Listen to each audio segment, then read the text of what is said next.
Eu sou um carioca muito comunicativo, amigo de todo mundo. Mas eu morei em alojamento, fiquei muito amigo de um jogador que foi fazer teste junto comigo no início do ano, rompeu o ligamento. Eu lembro, pastor, que a gente teve uma amizade tão sólida, que no dia que eu falei para ele assim, eu vou embora, Fabiano, ele falou assim, eu vou embora também. Eu falei, que isso, rapaz? Tu rompeu o ligamento aí no meio do ano, tá voltando agora? Ele falou, não, mano, você é meu amigo aqui, cara. A gente não tem muita amiga aqui, a gente veio fazer teste junto, eu vou embora também. Eu falei, não, você tem potencial, meu. Era um lateral esquerdo fenomenal com a bola no pé.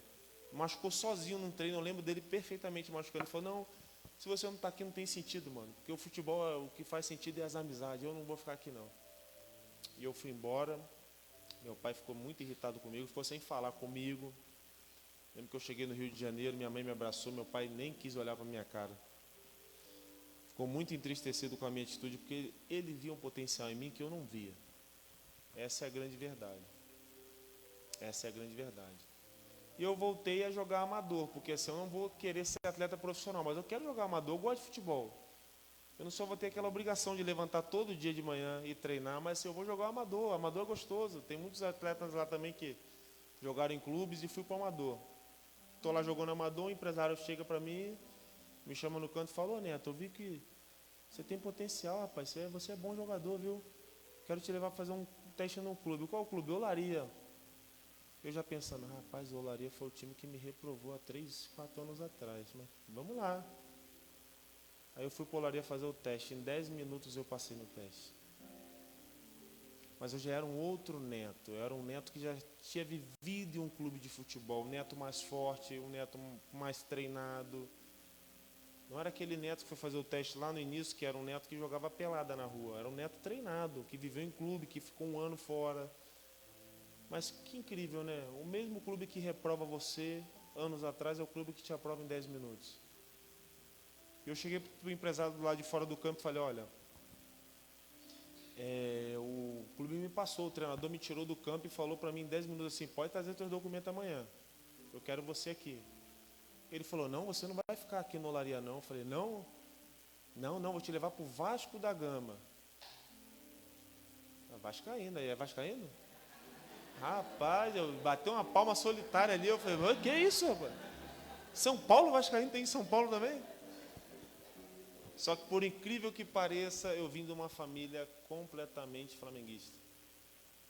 Pai rubro-negro, meus irmãos rubro-negros, minha mãe botafoguense.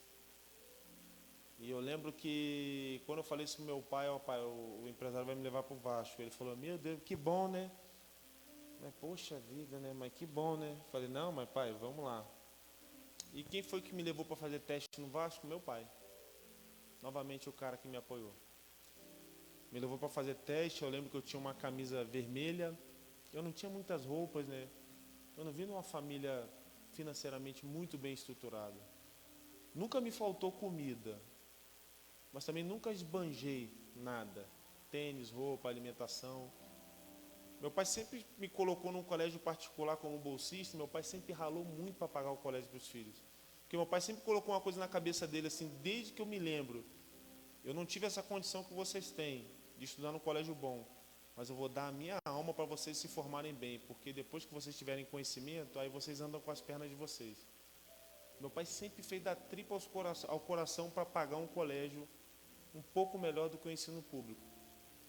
E se endividou por isso também. Também se endividou por isso. Eu dou glória a Deus pela vida do meu pai, que com todos os defeitos que ele tem, né, como nós somos defeituosos também, mas foi um homem que amou a família, amou os filhos e que nunca omitiu em dar o melhor para o seu filho. E meu pai me levou lá em São Januário. Você que é vascaíno deve saber onde é que é São Januário. Reduto Vascaíno. Eu fui com a camisa vermelha com meu pai, aquela felicidade, poxa, eu vou fazer teste no Vasco. Porque apesar de torcer para o Flamengo, como eu vim de berço, Vasco da Gama, cara, é um clube grande. É igual você ser corintiano e você ter uma chance de jogar no Palmeiras. Você vai jogar, cara. É grande. É grande igual. Você pode amar um outro clube, mas quando você pisa num clube grande, quando você veste uma camisa de treino, quando você vê um jogo profissional, quando toca o hino do clube, é diferente. Você fica grato a Deus por aquela oportunidade. Eu fui lá em São Januário com a camisa vermelha que eu tinha e fui barrado. segurança falou assim, você não entra de vermelho não. Tem uns traços pretos nessa camisa. Eu falei, não, mas eu só tenho essa. A segurança não pode entrar aqui em São Januário com essa camisa. Meu pai foi lá pacientemente, comprou uma camisa para mim. Eu fiz o teste, passei no teste e fiquei 6 meses só treinando. Não joguei. Nem banco de reserva eu fui. Uma prova para mim. E um belo dia o treinador do Vasco da Gama me chama no canto e fala assim, olha, você não está sendo aproveitado, acho melhor a gente dispensar você. Só que você é bom atleta e o Botafogo está querendo um zagueiro e a gente sabe que você tem potencial para jogar lá. E aquela minha adolescência rebelde, não conhecia Jesus, eu falei, cara, eu vou embora para minha casa. Não quero saber de Botafogo não. E eu fui embora, cheguei em casa e falei, meu pai, não quero mais futebol não, o cara me dispensou lá do Vasco. E aquele mesmo processo, eu não quero mais futebol, mas eu vou jogar amador porque eu também não gosto de bola. Eu não quero mais tentar ser um profissional, mas eu vou tentar aqui no amador, vou jogar amador. E aconteceu a mesma coisa, um outro empresário me viu, já no meio do ano. Ô Neto, vi você jogando, você é bom jogador, viu? Eu pensando, lá vem a mesma ladainha. E tem um clube para você fazer teste, um bom clube. Qual o nome do clube? Francisco Beltrão. Eu falei, não, pera lá, pai. Francisco Beltrão, ele falou, eu joguei lá, rapaz. Eu saí de casa a primeira vez. Eu não acreditava, porque eu pensava assim, não é possível que uma cidade de 80 mil habitantes, eu já saí uma vez lá, um outro rapaz, que eu não sei quem é, me chama para conversar e fala, vou te levar para o mesmo lugar. E eu lembro que eu estava desanimado com o futebol, mas eu pensei, eu vou arriscar. Eu tinha 6 meses para jogar o sub-20 e tentar ser profissional ou não. Eu pensei muito no meu pai, porque meu pai sempre foi um homem que me apoiou e acreditou que eu tinha um potencial que nem eu acreditava. Eu falei, não, eu vou para Francisco Beltrão. Vou para lá. E fui para Francisco Beltrão.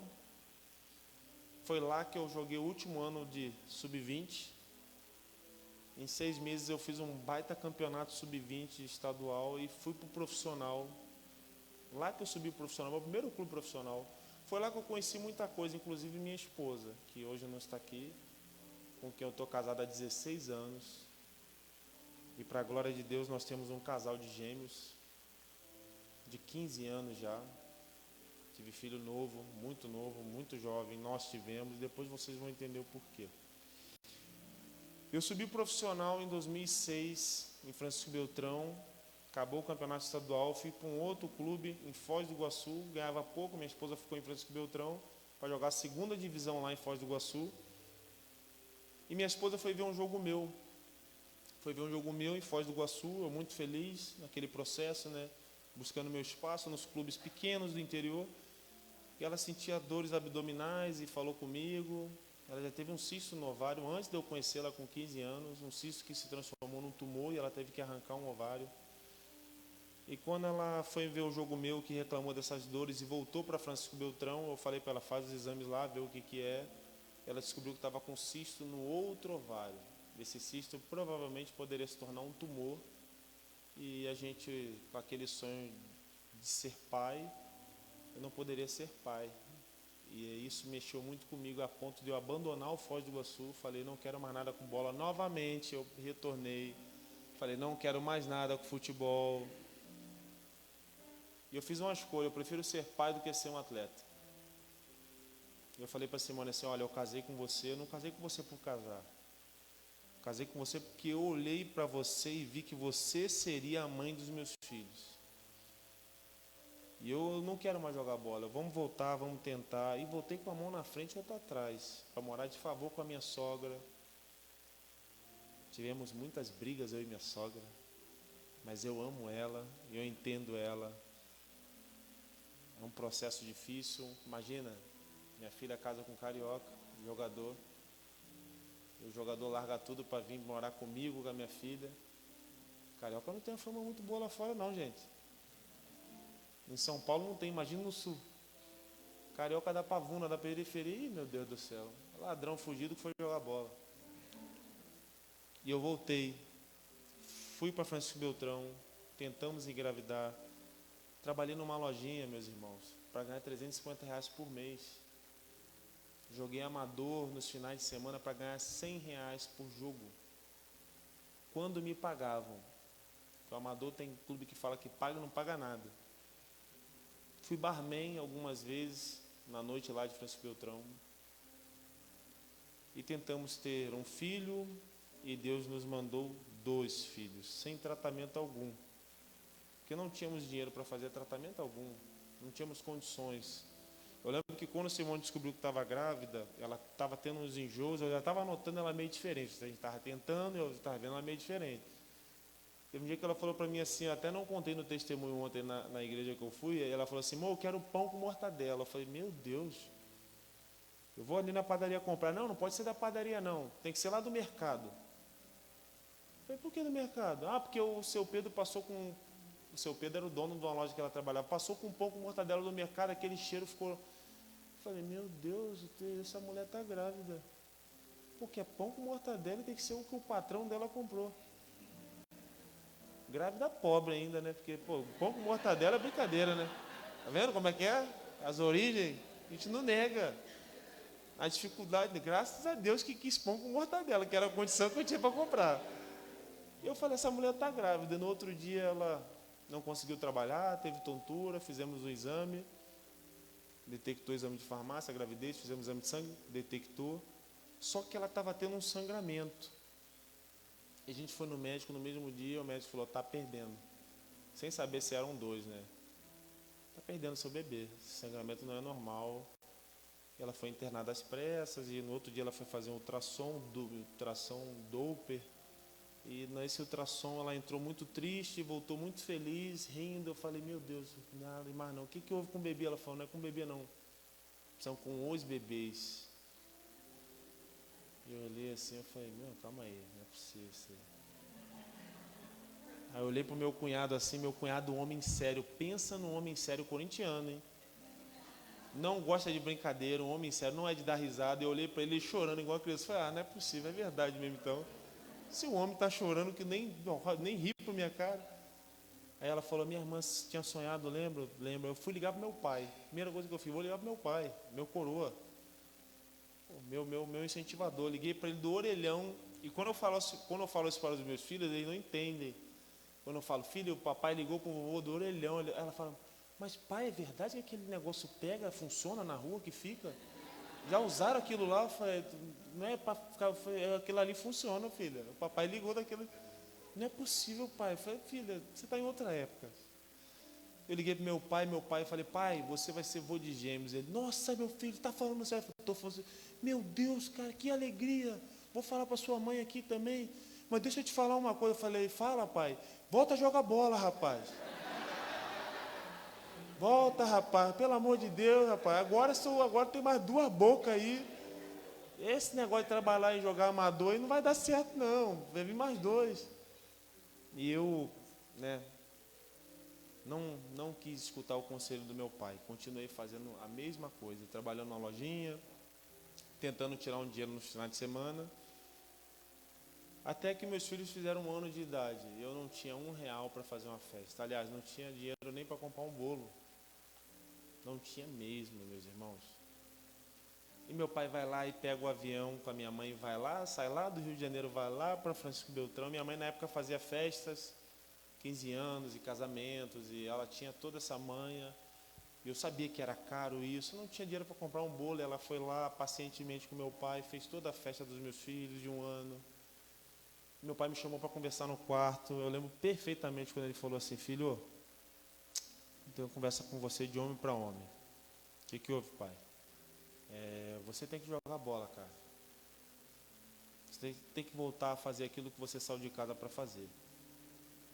Eu estou feliz que você casou, que você tem um casal de gêmeos. Mas você tem dom, cara. Você tem dom. Eu estou falando não é porque eu sou teu pai, não. Eu joguei futebol.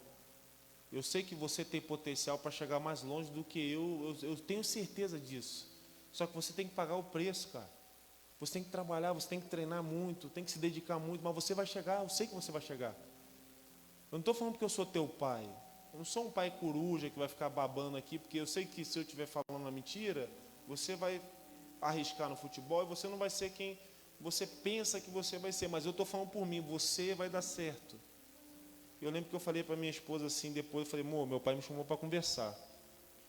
Minha esposa, o que ele falou? Eu falei, ele falou que eu tenho que jogar futebol, que eu tenho dom, que eu sou bom, e que as coisas vão dar certo, mas eu tenho que me dedicar. E o que tu acha disso, amor? Ela falou, amor, vou ser sincera com você, todo mundo aqui da cidade fala que você é bom. Amigos, imprensa, aqui em Francisco Beltrão, todo mundo fala que você é muito bom jogador. Teus amigos falam que você é muito bom mesmo. Se você não se achar bom o suficiente, não adianta. Então vai atrás do teu sonho. Eu e teus filhos, a gente nunca vai te abandonar, nunca vai abandonar você. A gente vai te esperar o tempo que for necessário, mas eu não quero viver com um homem frustrado do meu lado que falou, larguei tudo por causa da mulher e dos filhos. Vai atrás, que esse dom é teu. Corre atrás do teu sonho que eu vou estar aqui. Eu nunca vou te abandonar. Aquilo entrou no meu coração de um jeito, como fosse uma faca rasgando, como se Deus estivesse falando, estou te dando todas as provas de que você pode ir tranquilo, que nada vai mudar. Vai atrás daquilo que eu preparei para você, como se Deus falasse isso para mim. E eu falei, nossa, eu tenho que ir atrás. Eu tenho que ir atrás. Pô, meu pai me deu uma dura. Né, pastor? Pai, quando fala com homem, é homem para homem. Aí minha mulher, de mulher para o marido, é pior ainda. Tem que ir mesmo. E eu voltei aonde? Francisco Beltrão. Time da cidade dela. Voltei lá na 2ª divisão, fiz um bom campeonato. Naquele ano fui chamado para um time da 1ª divisão do estadual do Paraná. De Francisco Beltrão fui jogar em Cianorte, uma outra cidade. Fui sozinho. Para ganhar R$1.200, sozinho. Mandava 1.000 para ela e ficava 200 para mim, para ela cuidar das crianças. Eu lembro perfeitamente de coisas que eu passei aqui, de situações de eu ir no mercado e não ter dinheiro para completar e ter que tirar coisa do carrinho, bastante coisa, e vim chorando pela rua porque eu não conseguia sustentar um lar. Como é que eu ia sustentar mais 2 filhos? Eu lembro perfeitamente daquilo que eu passei, então eu fui atrás do meu sonho com o apoio da minha esposa, com o apoio do meu pai e da minha mãe, com apoio. E fui em Cianorte no meu primeiro campeonato em 2008, eu fui vice-campeão da Copa Paraná, e já começa uma cena com vice aí, viu? Vão notando algumas coisas que eu vou aqui, porque eu fui vice demais. Vice-campeão da Copa Paraná, entrava no Campeonato Estadual de 2009, eu super bem, no meu melhor momento profissionalmente, porque em 2009, como era um time de 1ª divisão no estadual, eu já jogava contra Atlético Paranaense, contra Coritiba, que eram os times maiores, e times da capital, e eu estava lá no interior, fazendo gol contra o Paraná Clube em Curitiba, ganhando do Atlético Paranaense, que era um time muito difícil de ganhar, que estava invicto, e me destacando muito. E até o momento que chega o diretor do clube e fala assim, Neto, eu tenho uma proposta para você, chegou aqui, eu preciso falar contigo. E eu sozinho lá em Cianorte, longe da esposa, vendo os filhos pelo MSN. Quem é da época do MSN aí? O MSN salvou minha vida muitas vezes, viu? Porque eu chorei em muitos momentos de saudade da minha esposa e dos meus filhos. Eu ia numa lan house e eles tinham um computador que eu tinha comprado 10 vezes de 119, eu lembro até hoje do valor dele. Deixei lá, a internet horrorosa, né? Essa internet que a gente viu, oi, tudo bem, como é que tá aí? Eu estou aqui na praia, e balanço o mar e tu vê. Antigamente ela falava, eu estou aqui em cá. Meu Deus do céu, era triste. Mas era assim que eu me virava. E o diretor do clube chega para mim e fala assim, tem uma proposta do Guarani de Campinas para você. É mesmo? O Guarani era o quê? Guarani é a Série B do Campeonato Brasileiro, Neto. Eu falei, meu Deus do céu, que maravilha. E o salário, 10 vezes mais do que você ganha aqui. Eu falei, meu Deus. E eu nem pensava tanto no dinheiro pelo dinheiro. Eu pensava, agora eu vou ter condições de estar perto da minha esposa e dos meus filhos. Agora eu vou levar eles comigo. Porque eu estou atrás do meu sonho, minha esposa me deu ok, beleza. Meu pai me deu ok, beleza. Minha esposa falou, vai que eu estou te esperando, mas eu estou longe, eu estou com saudade. Eu perco um jogo, eu não tenho ninguém para falar. Eu perco um jogo, eu morava num alojamento, que era um hospital desativado. Acaba o jogo, não tem a família para te dar um abraço. Tem você ir para a tua cama, orar, chorar ou se alegrar. Só tem isso. E aquilo me matava por dentro, me machucava por dentro.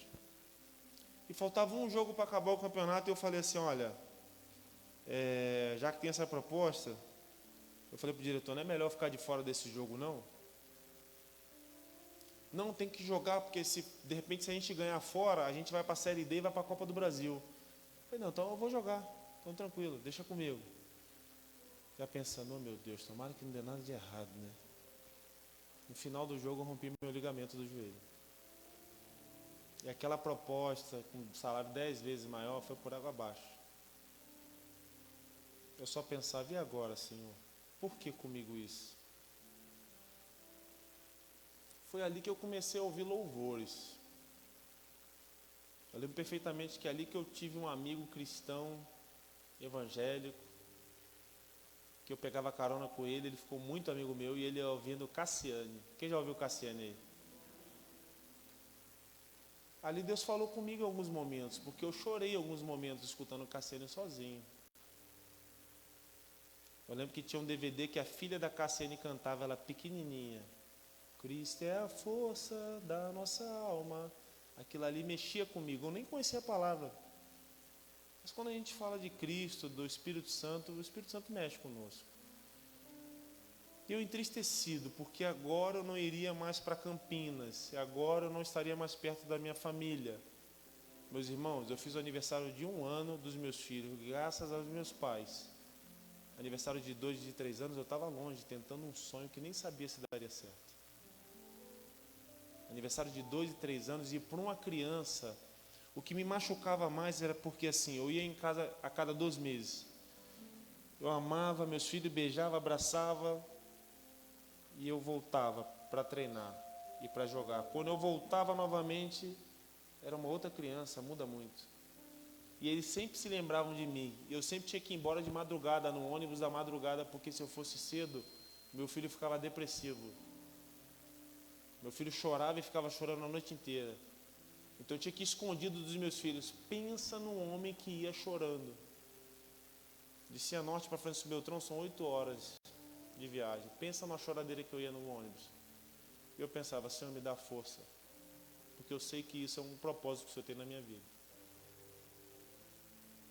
E eu machuquei, acabei não indo, fiz um tratamento e entendi que eu tinha que dar o meu melhor todos os dias. Naquela estrutura que eu estava lá em Cianorte, o campeonato acabou, eu rompi o ligamento, fiz uma cirurgia, todos foram embora, eu fiquei sozinho naquela cidade, porque só tinha aquele campeonato estadual. E eu naquela fisioterapia simples, eu dei o meu melhor, e eu fui dando o meu melhor, e eu fui dando o meu melhor. Eu pensava, se o Guarani já me viu, outros clubes podem ter me visto também, então eu vou dar o meu melhor, porque quando eu voltar, eu quero voltar bem. E o diretor do clube me chama para conversar. Quando eu estava na reta final do meu tratamento, eu falei assim, Neto, o Guarani ligou aqui novamente. Eu pensei, então, será que... Olha, eles querem que você faça o tratamento final lá em Campinas. Só que você vai receber o salário que você recebe aqui. Falei, como assim? Não, eles só vão te dar um salário maior a partir do momento que você voltar a jogar e tiver 100%. Mas quando você não está 100%, ele quer que você faça o tratamento lá, o pessoal quer, para te avaliar lá. Eu falei, não, vou. Vai ter lugar para me dormir? Não, você vai dormir na arquibancada. Vão lavar minha roupa? Tem comida? Tem. Ah, então vou. Vou ganhar um pouco mesmo, mando tudo para minha esposa, tem comida, tem roupa lavada. E eu pensando assim, se eu estou aqui melhorando, eu vou para lá, que a estrutura é melhor, e lá, se a estrutura é melhor, aí é comigo. Aí eu tenho que dar meu jeito. Eu sei que a saudade vai ser maior, porque a distância vai ser muito maior. Agora ela vai ter que pegar um ônibus para Curitiba, 8 horas, vai ter que pegar um outro avião para Campinas, vai ser difícil. Mas eu vou tentar, eu vou arriscar. Se Deus está abrindo essa porta novamente, alguma coisa tem. E eu fui para Campinas, fiz o tratamento todinho. Vejam bem, eu estava lesionado com uma cirurgia. O clube que me quis antes, me quis mesmo assim que eu voltasse para fazer um tratamento. Sendo que no dia que eu machuquei, eu pensei, acabou, ninguém vai me querer mais. Até porque eu já sou um jogador com uma cirurgia, já é mais difícil. Quando você faz uma cirurgia, os clubes te olham diferente. Mas o clube quis que eu fosse lá em Campinas e fizesse tratamento, eu fui lá. com a cara e com a coragem. E quando eu estou pronto para voltar a jogar, o empresário me liga e fala assim: Neto, você tem contrato com o Guarani? Eu falo: não, tem um pré-contrato. Eu só vou assinar um contrato quando eu ficar bom 100%. Ele falou: então pega o avião e vai embora. Um empresário que eu nunca vi na vida. Ele tinha me visto jogar antes de eu machucar. Eu falei: não, mas como assim? Ele falou: não, eu estou querendo te levar para o time B do Inter. O que eles te ofereceram aí, você vai ganhar daí para mais. E pega o avião e vai embora, porque você tem pré-contrato, não vale nada. Eu falei: não, mas não é assim não, rapaz. Como assim não é assim? Eu falei: não, o Guarani abriu a porta para mim, cara. Como é que eu vou embora fugido assim? Eu lembro que ele falou para mim assim: você vai morrer pobre, cara. Porque a vida é assim, a vida é dos espertos. O cavalo, como é que é? Cavalo encilhado não passa, só passa uma vez. Tem que aproveitar as oportunidades. Você está no Guarani, rapaz, tu te levou. Eu falei: cara, mas não é assim comigo, cara. Eu sou grato a Deus por essa porta aqui. Agora que eu estou ficando bom, agora que eu estou ficando 100%, eu vou embora do clube que me tratou para que eu tivesse na condição que eu estou hoje. Ele chegou a ligar para minha esposa e afrontar minha esposa. E minha esposa falou a mesma coisa que eu: não, se você quer que ele saia de lá, vai lá e resolva. Ele não vai sair escondido, Neto é homem de palavra. Eu lembro que eu fui lá e falei com o treinador que me levou, Vadão, Oswaldo Alvarez, que faleceu ano passado. Vadão, tem um cara querendo que eu fuja daqui. Ele falou: não, Neto, não faz isso. Fica aqui, rapaz. Fica aqui. O Guarani, na época, em 2009, foi um clube que subiu para a Série A do Brasileiro, foi vice-campeão da Série B. Ele falou: fica aqui, faz o tratamento final, faz o contrato. O que você faz aqui, Neto, lá no Japão vão saber, assim é a vida, principalmente futebol, um mundo muito pequeno. E eu falei: não, então tá, então vou ficar. Aí, vocês verem como é que Deus tem uns processos muito doidos assim. Realmente o Senhor faz coisas loucas para confundir os sábios mesmo. Aquele contrato que eu ia ter quando eu ficasse bom, de empréstimo, que aí o Guarani ia me pegar emprestado por 1 ano, por eu ter uma proposta de fora, o Guarani me comprou. Teve que colocar dinheiro na mesa e eu fiz um contrato de 5 anos. Como é que um cara lesionado, com cirurgia, faz um contrato de 5 anos? Só Deus mesmo, para criar uma situação para um cara que me viu jogar, querer me tirar de lá e o clube ficar com medo de me perder e agora não querer mais emprestado, querer vendido, comprado. É coisa de louco. E eu fiquei lá. 2009 eu não joguei, o time subiu. Quando eu tive oportunidades em 2010, eu fui muito mal, meus irmãos, muito mal. Acho que foi o pior momento meu jogando em todos os clubes que eu passei. Porque eu sempre fui muito regular, eu sempre tive uma regularidade muito boa. Sempre fui muito regular naquilo que eu fazia. Muito eficaz. As pessoas até dizem assim: zagueiro tem que lançar, não, zagueiro tem que roubar a bola, zagueiro não pode tomar drible. Meu pai me ensinava isso. Quando meu pai me via jogar amador, eu lembro que meu pai acompanhava os jogos meus e eu falava assim: nossa, eu joguei bem hoje. Ele falava assim: pô, pai, o que achou? Não, jogou bem, mas tu lembra aquele lance que tu deu mole lá? Meu pai sempre falava o defeito do jogo. Eu falei: pô, meu pai de novo, cara, que isso daí. Lembra que tu virou as costas, o cara ameaçou? Se o cara ameaçar, não vira as costas, fica de frente. Se ele chutar a bola na sua cara, você tira o gol. Agora, se ele fingir que vai chutar e você virar de lado, ele te dribla e faz o gol. Zagueiro é o último homem, zagueiro não fica de lado. Meu pai sempre me dava uns conselhos assim. Eu sempre notei esses conselhos dele, mesmo sabendo que meu pai não foi profissional, mas meu pai poderia ter sido profissional. E no Guarani, em 2010, eu fui muito mal, até ser emprestado para um time de Série D. O Guarani, em 2010, era um time de Série A, tinha subido. Tinha sido vice-campeão, eu estava lá, vice-campeão em 2009. Em 2010 eu fui emprestado, porque eu não estava bem. Para a Série D do Campeonato Brasileiro, eu fui, Metropolitano de Blumenau. Eu fui pensando assim: gente, eu não vou jogar aqui a Série A. Eu estou voltando de lesão de 1 ano, a concorrência aumentou, a qualidade aumentou. Eu tenho que ir para um lugar onde eu vá ter mais oportunidades para desempenhar, para minha cabeça lembrar de quem eu fui, para me reter de novo aquilo que eu fazia, para me adquirir confiança, porque a confiança é com repetição em tudo na vida. E eu sabia que lá eu ia ter poucas oportunidades e o nível era muito alto, então eu pensei: eu tenho que ir para o nível inferior para refazer tudo que eu fiz, para chegar aqui de uma maneira melhor, mais pronto. E eu fui emprestado, fui para Blumenau, Eu lembro que estava pronto, estava perto de eu levar a Simone, que é minha esposa, e as crianças para Campinas, e ela foi lá, me veio em Blumenau com as crianças. Momento muito bom na Série D, eles foram me ver. Eu lembro que meus filhos pegaram catapora lá. Umas lembranças tão simples assim, eu lembro deles pequenininhos, hoje estão... Minha filha é uma moça aí, meu filho é um moço. Eu lembro eles pequenininho, bebezinho, todo pintadinho. E até retardou a volta deles para casa, para Francisco Beltrão. Eu fui lá e voltei em 2011 para o Guarani. E voltei num patamar diferente, já mais confiante, já com mais ritmo de jogo. Comecei a ter oportunidades em 2011. O Guarani era a Série A2 do Paulista, subimos. Mais uma vez fomos vice, né? Mas subimos. Perdemos nos pênaltis para o 15 de Piracicaba e concluímos o nosso objetivo, que era acesso. E aí começava a Série B do Campeonato Brasileiro, tudo indo muito bem, eu jogando muito bem, um ritmo de jogo incrível, eu sabendo, porque assim, um atleta sabe quando está bem, eu sabia que estava bem. Uma coisa que eu como atleta, ex-atleta, a gente sabe, quando a gente está bem, a gente sabe que está bem. Até o adversário respeita. Quando a gente está mal, não adianta criticar, porque o atleta sabe que está mal. Tem atleta que não está nem aí mesmo, o cara é maluco mesmo, se está bem ou está mal, ele não está nem aí. Tem cara que é descompromissado. Hoje são poucos que são assim. Hoje o atleta ele é muito profissional. Outro dia eu fui lá em Rondonópolis falar para algumas crianças e eu falei assim, ó, se vocês forem melhores do que os outros, só tem uma coisa que vai diferenciar vocês, o salário. Que você vai ter que no mesmo horário treinar, vai ter que fazer as mesmas coisas. O atleta hoje não tem mais a regalia, eu não vou treinar, porque tem que correr muito. No mínimo você corre 12 km, 10. Se você, não vou treinar.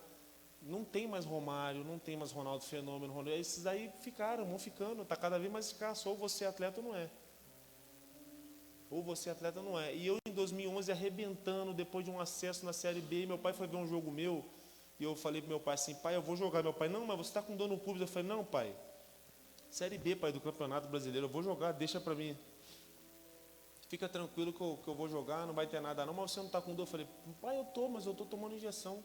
E o atleta, ele vive à base de injeção, viu, gente? Para tirar um atleta do jogo, primeiro que a gente é fominha, né? Os homens que jogam no time da igreja, às vezes estão doentes e vão para o jogo, não é assim? Imagine o profissional. Às vezes a mulher fala, não vai que você ficou a semana inteira reclamando de dor de cabeça. Não, mas eu estou bem hoje. Tá nada, ele está com a cabeça explodindo, mas ele vai. Futebol é uma coisa de doido. Você estava com a garganta ruim? Não, eu estou bem. Pô, ele está engolindo aqui sangue, mas ele vai para o jogo. E eu fui para o jogo, estourei meu pubis, 2011, na metade de 2011. Meu pai vendo tudo aquilo do estádio. Eu voltei para casa com muita dor nessa região. Muita dor, não conseguindo andar direito, não conseguindo nem falar. Só de eu tossir doía. Eu lembro que meu pai, poxa, mas eu falei para você não jogar, filho. Eu falei, não, pai, ia acontecer uma hora ou outra, não dá nada não. E além de eu ter essa lesão que fez com que eu fizesse uma cirurgia após, o Guarani entrava numa crise financeira onde eu não recebia mais salários. Isso tudo a minha esposa e meus filhos agora já comigo em Campinas. Agora imagina, se eu tivesse um alojamento, tudo bem. Agora eu tinha aluguel, tinha um monte de coisa, contas para pagar, crianças, todos eles comigo. O Guarani entrava numa crise financeira e o pior de tudo, lesionado. Porque se o Guarani está numa crise, se eu estou num clube que está em crise, mas eu estou bem, eu vou para outro clube, beleza. Dou um jeito, me empresta para outro clube, eu vou receber em outro clube. Agora, e quando você está machucado, sem opção de saída, sem saber se vai voltar? Porque nessa época, quando eu machuquei, muita gente falava assim, ó, agora já era.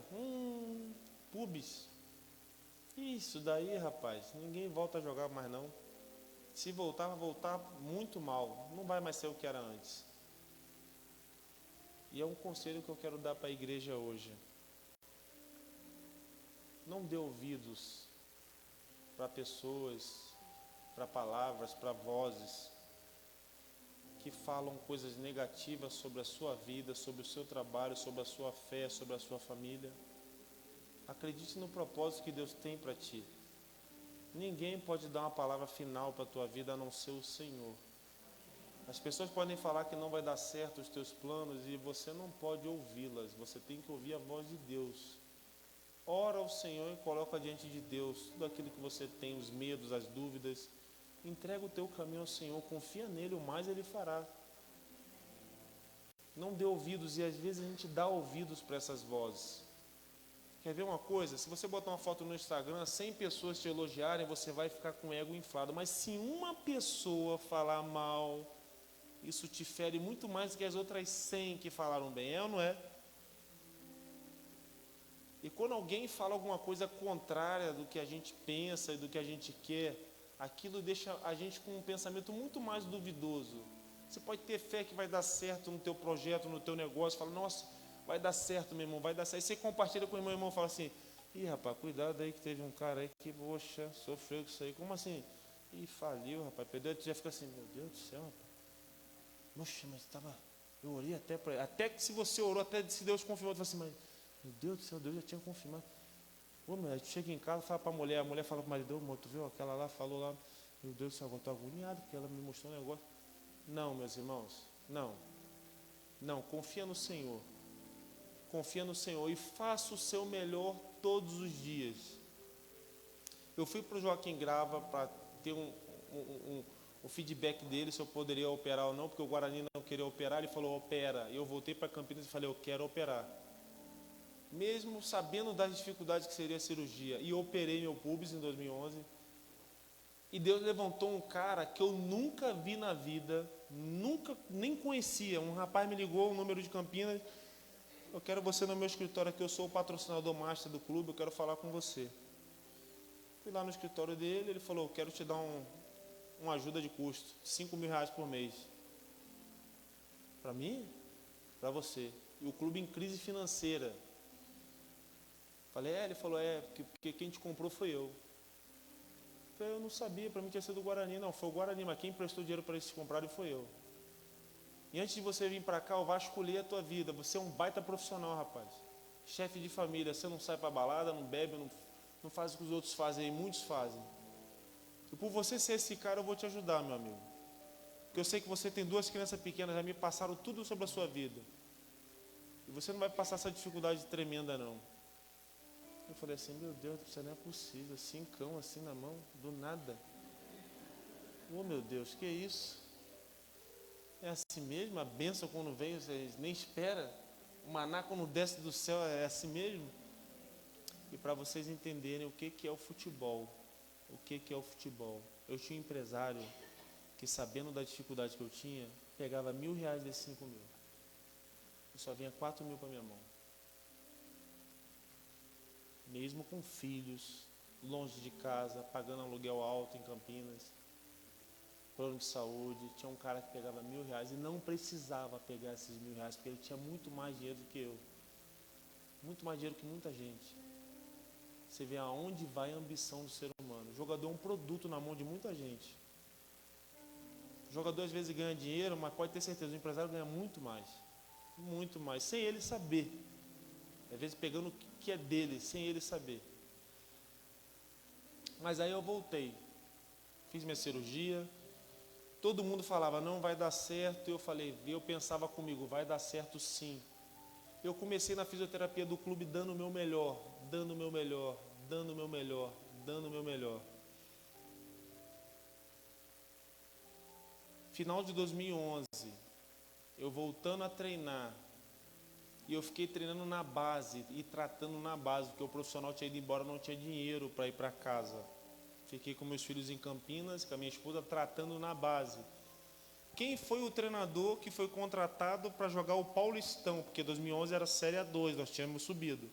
O mesmo treinador que me levou em 2009, Oswaldo Alvarez. E ele vai lá na base, vê eu tratar e fala assim, ô Neto, tudo bem? Você vai estar bem para o ano que vem? O Paulistão? Eu até menti, pastor, Deus sabe meu coração. Eu falei, vou estar bem sim, eu nem sabia se ia estar bem. Eu falei, claro, conta comigo, professor. Eu estou aí, ó. Estou bem já aqui, ó. Estou aqui na reta final. Mas eu ouvia que não dava para voltar. Eu falei, não, estou bem. Ele falou, então eu vou contar contigo. Eu falei, meu Deus do céu, tem misericórdia. Me ajuda a melhorar isso aí. E, gente, o que eu falo de dar o melhor todos os dias, mas foi assim que eu vivi. Foi assim que na minha vida tudo deu certo. Eu dei o meu melhor naquela fisioterapia. Todo mundo tinha ido embora já de férias. Eu fiquei lá na base, nem era profissional, tratando com um guri de 13, 14 anos. Mas eu falei assim, eu quero voltar. Eu olhava para dentro de casa, olhava minha esposa, olhava meus filhos. Eu falei, eu não posso deixar na mão isso aqui. Às vezes nós homens deixamos a família na mão, não porque saímos de casa, é porque não fazemos o nosso melhor no trabalho. E as consequências são para eles também. A gente é o cabeça. Deus, quando colocou Adão no jardim, Deus deu a primeira missão para Adão: cultivar e guardar. Isso é bíblico, está em Gênesis. Cultivar é fazer crescer, é suprir, guardar é proteger. Essa é a função do homem. Nós temos essa função com a nossa família. Nós homens temos que fazer os nossos filhos, a nossa esposa crescer. Nós temos que protegê-los. Quando a gente ama, a gente faz com que eles se sintam protegidos por nós. E eu pensava muito nisso. Eu pensava, não, eu sei que muita gente está falando que não vai dar certo, que é uma lesão gravíssima, mas eu vou dar o meu melhor aqui, cara. Se der errado, não foi por falta de fé, não foi por falta de empenho, foi porque Deus não quis. Eu sempre pensei assim, se algo der errado na minha vida é porque Deus não quis, não foi porque por falta minha não foi por preguiça não. A preguiça não pode me vencer, eu não posso negociar com a preguiça. Deus abre uma portinha para mim, tem que fazer dela uma janela. E Deus é assim, Ele coloca a gente no pouco para ver até onde a gente vai. A nossa fidelidade, a nossa fé, se a gente crê, se a gente não crê. Como é que vai ser o nosso empenho? Porque todo mundo fala assim, nossa, eu quero ser rei como Davi. Davi foi pastor de ovelhas. E vamos lembrar, irmãos, Davi derrubou um gigante, mas antes de derrubar um gigante, ele matou um leão quando ele cuidava da ovelha do pai dele. Lá no pouco, quando ninguém sabia que Davi era ou quem Davi seria, ele estava lá, dando o seu melhor. Um leão tentou pegar uma ovelhinha do pai dele, ele foi lá e arrebentou o leão. O urso tentou pegar uma ovelhinha, ele foi lá e arrebentou o urso. Eu fico pensando, quando chegou o Golias, eu falei, meu irmão, esse cara já matou o urso, matou o leão. No pouco, quando ninguém via, pastor. Talvez nem o pai dele soubesse que por causa de uma ovelha do pai dele, ele tivesse matado um leão. É assim. Quando a gente estiver no pouco, a gente vai ter que matar um leão por dia. Quando a gente estiver no muito, a gente vai ter que derrubar gigantes. Mas essa preparação começa lá no pouco. Porque quando o gigante vier no muito, a gente já está preparado. Já sabendo que Deus é poderoso para nos usar para derrubar qualquer gigante. Essa é a nossa vida. E o treinador me convocou para ir para 2012 jogar o Paulistão. E eu falei, nossa, tomara a Deus que eu esteja 100%. Eu fui tratando, fazendo o meu melhor e entrava 2012, eu comecei a treinar com um grupo. E era o 5º reserva daquela equipe. 5º reserva, eu comecei a treinar e comecei a ter oportunidade. Entrei num jogo contra o São Paulo no Morumbi, empatamos 1-1. Comecei a jogar, o time começou a ir bem. Daqui a pouco contra o Palmeiras eu fiz gol, ganhamos de 3-1 do Palmeiras do Filipão. O time começou a ir bem, e bem. Daqui a pouco contra o Palmeiras nas quartas de finais a gente classificou. Deus fez umas coisas tão loucas que a gente conseguiu classificar na frente do Palmeiras no Paulistão e pegamos o Palmeiras no mata-mata, no brinco de ouro. Ganhamos de 3-2, um jogaço. O time do Palmeiras era muito bom também. Daqui a pouco pegamos um clássico lá em Campinas. Tem alguém de Campinas aqui? Não. Tem um clássico lá, Ponte Preta e Guarani, na semifinal do Paulista, que aquilo ali é coisa de louco. Os torcedores se matam, é uma coisa absurda, um fanatismo absurdo. Ganhamos de virada de 3-1. E quando eu me dei conta, meus irmãos, aquele homem machucado, lesionado, que tinha uma lesão que não daria mais certo no futebol, que não recuperaria, estava numa final de campeonato contra o Santos do Neymar, no Morumbi. Um cara que estava sem receber, 6 meses sem jogar, estava jogando uma decisão de campeonato paulista. Estava com um temor que vocês não têm noção, porque marcar aquele homem lá é difícil. Aquela fase lá, Neymar, Ganso, Haroldo, meu Deus do céu. Eu lembro que eu estava no Morumbi com um homem que era um homem de fé, e é um homem de fé, Everton Passos. Eu olhava assim, aquele Morumbi lotado. Eu pensava, lembra de onde a gente estava, cara? A gente não pode ter medo hoje. Mão para cima. Eu lembro que perfilado assim, eu olhava Neymar, Ganso, Elano, eu falava assim, meu Deus do céu, o Senhor me colocou aqui, o Senhor vai me dar força. Que hoje o couro vai comer aqui. Não sei o que eu vou fazer, mas eu sei, eu não posso. A primeira coisa de sucesso não é não ter medo, é controlar o medo. Porque todos os grandes jogos que eu fiz, eu sempre pensei assim, Senhor, foi tu que me colocou aqui. Eu estou capacitado para estar aqui. Porque ninguém cai do céu. Esse negócio de, deu sorte. Se você é um grande empresário hoje, você já foi um pequeno empresário. Houve uma preparação para você chegar onde você está hoje. Se você é um profissional de qualquer área formado, você estudou durante anos para se formar. Então não é sorte. Existe uma preparação para aquele desafio maior. E assim eu acreditava. E com 20 minutos, se eu não me engano, 15 minutos eu machuquei a coxa, mais uma vez. Só que agora uma lesão pequena, eu saí com um gelo na coxa e passei do lado do banco andando assim do Santos, que o banco do Guarani era lá, e o Muricy falou para mim assim, rapaz, garoto, o que aconteceu? Eu falei, não, professor, estou com uma dorzinha aqui. Ele, não vai dar nada não. Eu falei, rapaz, está falando comigo, Muricy Ramalho. Não acredito nisso, cara. Na época o Muricy Ramalho era o melhor treinador do país, até negou a seleção brasileira. E eu lembro que quando ele falou comigo, quando eu fui para o banco andando, eu falei, ele falou comigo. Eu lembrei do meu pai, porque meu pai é aquele pai corujão, que fica olhando na internet, e falava para mim, o Santos quer você que eu sei. Eu falei, meu pai é cada uma, cara. Eu estou vendo aqui na internet, rapaz, você não quer me falar, né? Você não quer deixar teu pai agoniado. Eu falei, pai, não tem nada. Não é possível, onde tem fumaça tem fogo.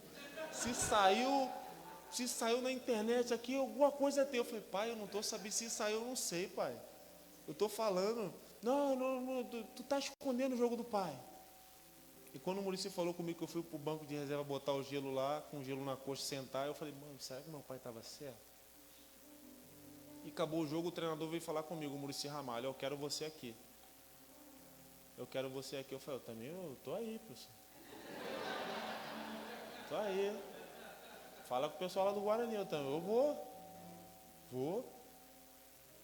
E calhou que eu não fui para o Santos naquele momento, fiz o tratamento da minha coxa, voltei a jogar.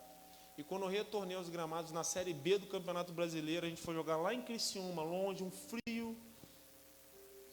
E eu estou concentrado no hotel, o empresário me liga, meu empresário... Oi, Neto, tudo bem? Tudo bem. Eu estou aqui no Rio de Janeiro. Está no Rio de Janeiro? Está fazendo o que aí? Não, tenho que te dar uma notícia aqui. O Flamengo vai fazer uma proposta para você. Tu está falando sério, rapaz? Estou falando sério. Estou conversando com o diretor aqui. Essa semana vai ser uma proposta para você e você vem para cá.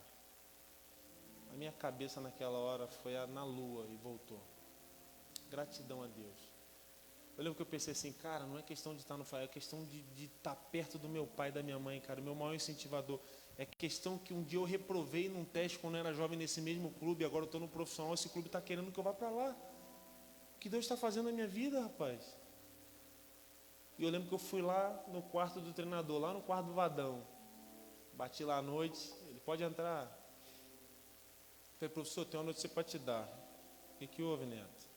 Essa hora, eu lembro que ele falou assim, professor, o Flamengo vai fazer uma proposta para mim. Eu acho que de repente é melhor não jogar o jogo amanhã. Acho melhor não jogar o jogo. E eu não estava pensando assim de não jogar, porque eu pensei assim, olha, se eu jogar o jogo e der algum problema, alguma falha minha, estava vendido já. Não quer nada com nada lá. E se eu me machucar, que eu já tinha tido essa experiência, de repente o Guarani perde dinheiro. De repente é uma venda que vai entrar dinheiro no clube. Não é um clube rico. Não é igual o Flamengo agora, esses dias que o Palmeiras queria o Pedro, o Flamengo falou, não vai levar o Pedro. Sem o Pedro jogar. Ainda bem que não vendeu, porque se vende para o Palmeiras o Pedro, o Palmeiras já está aí como? Então imagina, eu pensava em tudo, eu pensava, se eu falhar, vão falar que se eu for jogar, eu não consigo jogar mole, eu tenho um jeito de jogar que se eu for para dar, eu vou dar o meu melhor, eu não consigo dar minha boca, nunca consegui. Se uma ou duas vezes na vida eu treinei mais ou menos, eu fui para casa pensando naquilo ali, pensando assim, eu tive a oportunidade de fazer o meu melhor, hoje eu não fiz, cara. Tenho que honrar o Senhor pela oportunidade, pela porta que Ele abre, eu não posso fazer minha boca. Minha boca todo mundo faz. E eu fui pro jogo. Porque ele falou assim, se eu te tirar e não vier a proposta amanhã, a gente chega em Campinas, apanha eu, apanha você. A torcida vem, invade nossa casa, quebra o nosso carro. Eu falei, não, então bota no jogo. Fui pro jogo, 5 minutos rompeu o ligamento do joelho. Pastor, os irmãos devem estar pensando assim, isso é um testemunho de quê? De sorte ou de azar desse homem? Pelo amor de Deus, esse cara aí, rapaz, pelo amor de Deus. Deus tem os seus processos, meus irmãos. Eu sinto nisso que Deus tem meios para que a nossa fé seja edificada.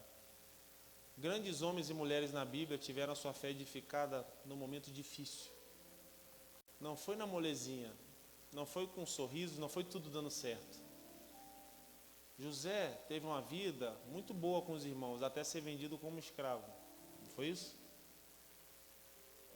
A gente vê uma leitura, a gente faz uma leitura superficial, foram anos na cadeia, preso injustamente, até se tornar príncipe, né? O homem só abaixo do faraó era ele. Foram anos presos numa cadeia.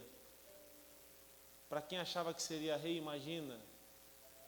Deus tem seu meio, seu plano, seu propósito. A Bíblia diz que os planos do Senhor, os planos de Deus são melhores e maiores que os nossos. A gente só basta confiar nisso.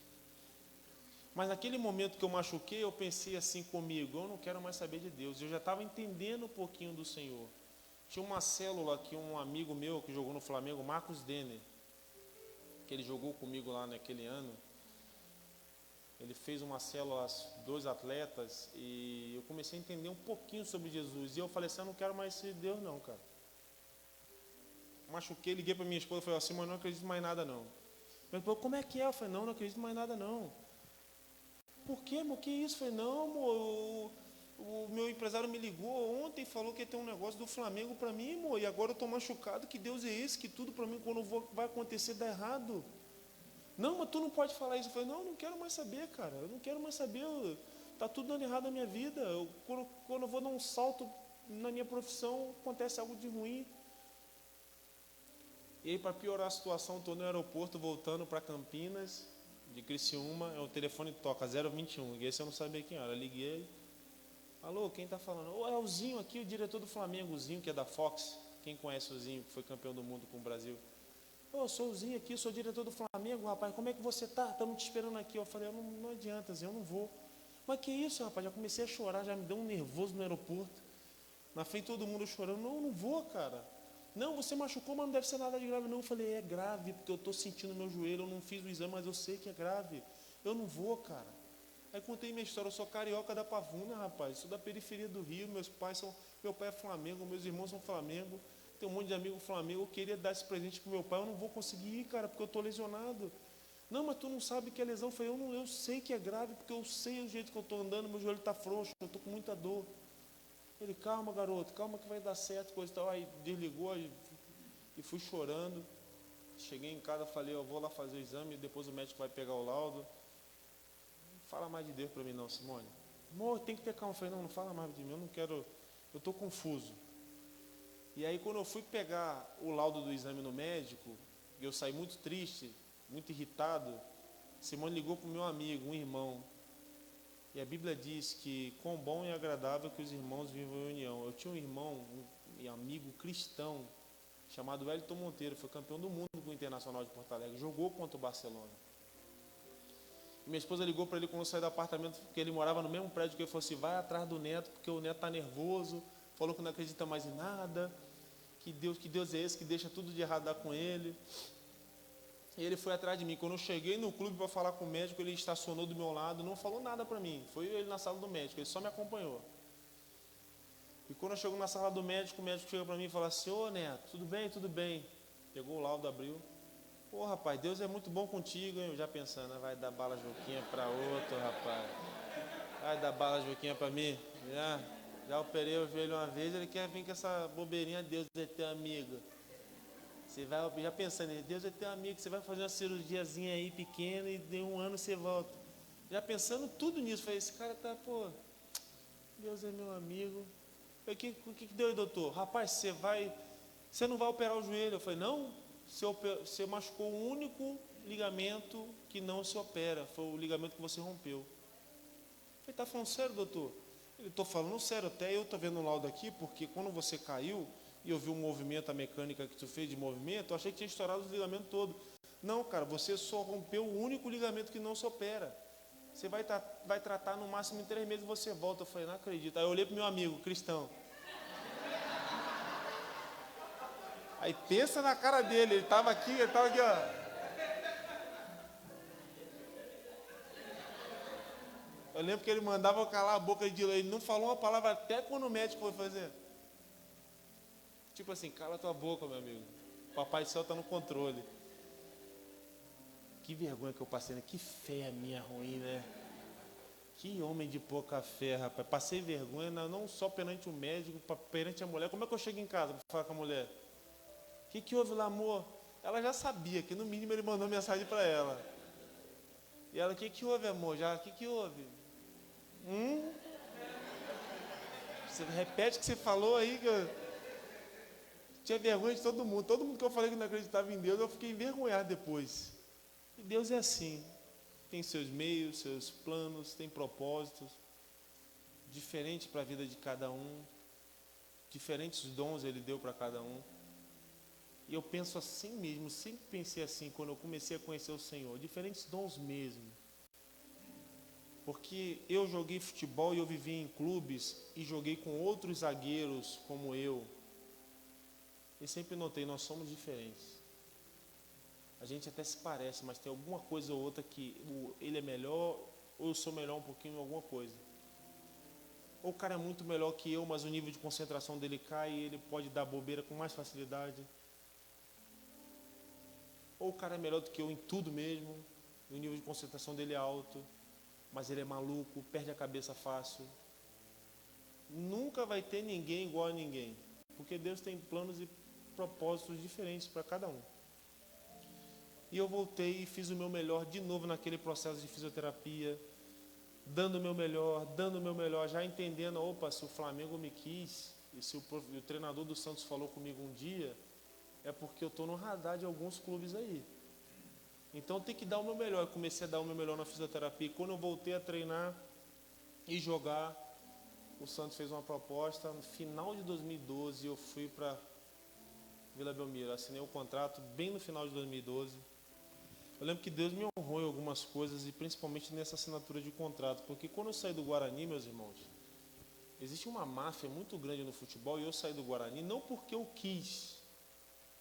Eu fui vendido em novembro, faltavam 3 rodadas para acabar o campeonato da Série B.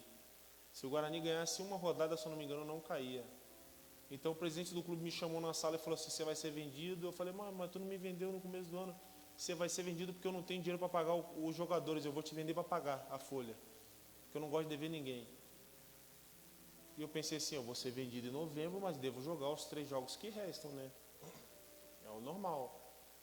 E eu fui para lá, para Santos, eu lembro que saiu nas reportagens espalhadas por Campinas.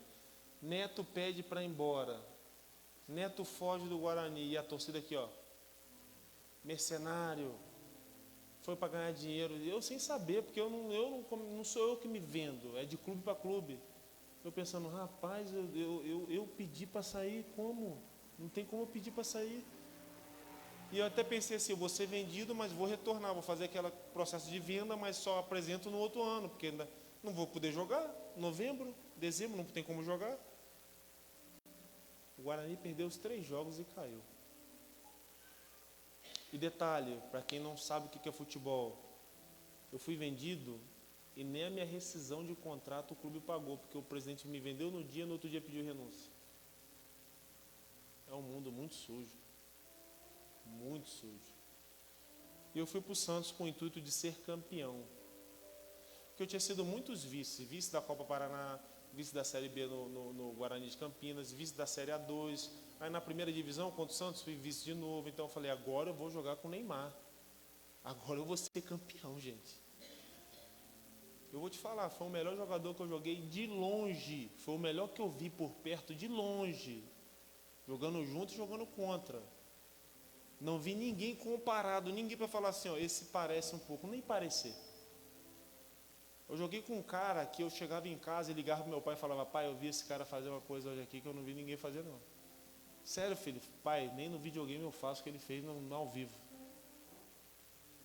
E por que eu pensava assim? Porque eu via, e a gente às vezes vê um atleta no campo tem uma pressão, torcida, imagine sem torcida.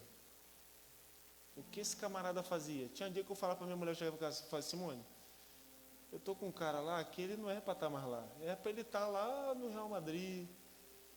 Tu acha, amor? Eu falei, amor, tu não tem noção, amor. Tu não tem noção do que é raciocínio, o que é pé esquerdo, pé direito. Tu não tem mais pé para chutar. Falta, escanteio, cabeceio, domínio, drible. Você está encurralado, 3 encurralando, o cara consegue sair, que tu fala assim, não, ninguém sai. O cara que eu mais vi improvisar assim, que ele faz uma coisa, se ele vê que vai dar errado, faltando 1 milésimo, ele muda. Ele muda. Eu falo que não tem como. Teve uma hora que eu chegava assim, ó, a gente conversava assim, não, ele tem que ir embora mesmo, ele é muito bom. Tinha dia que a gente chegava assim, ó, não vamos tomar gol não, que ele vai resolver. A gente conversava entre nós. Teve um jogo, meus irmãos, que ele estava na seleção brasileira, ele pegou um avião, veio para o Brasil. A gente jogou em Santa Bárbara do Oeste. O campo, uma chuva, não tinha condição de ter jogo naquele dia. Era empoçado demais. E ele falou assim, quando ele chegou no vestiário, eu vou fazer 3 gols hoje. Eu falei, eu pensando, meu Deus do céu, vai fazer 3 gols. Não dá nem para dominar a bola nesse campo. 4-0, 4 gols dele. Eu falei assim, não é possível, cara. E nessas horas que eu pensava no dom, que eu pensava assim, Deus deu um dom maior para esse camarada, meu. Porque tu pode treinar a mesma coisa que ele, que tu não vai chegar nem perto do que ele pensa, porque o raciocínio dele, a mente dele, o corpo dele é diferente. É diferente. São dons e talentos que o Senhor dá, escolhe alguns. É justo, é injusto. A justiça pertence ao Senhor. A Bíblia diz que Deus é justiça, que Deus é justo. E foi um prazer, um privilégio, mas nesse ano de 2013, quando eu me transferi para o Santos, nós perdemos a final para o Corinthians. Deu um rua aí, quem foi? Quem foi o maloqueiro que fez? Rapaz, não se alega com a derrota dos outros não, hein? A Bíblia diz para a gente chorar com os que choram, se alegrar com os que se alegram. Perdi a final para o Corinthians, mas foi lá que eu conheci uma igreja chamada Igreja Batista Central. Onde você pregou, pastor?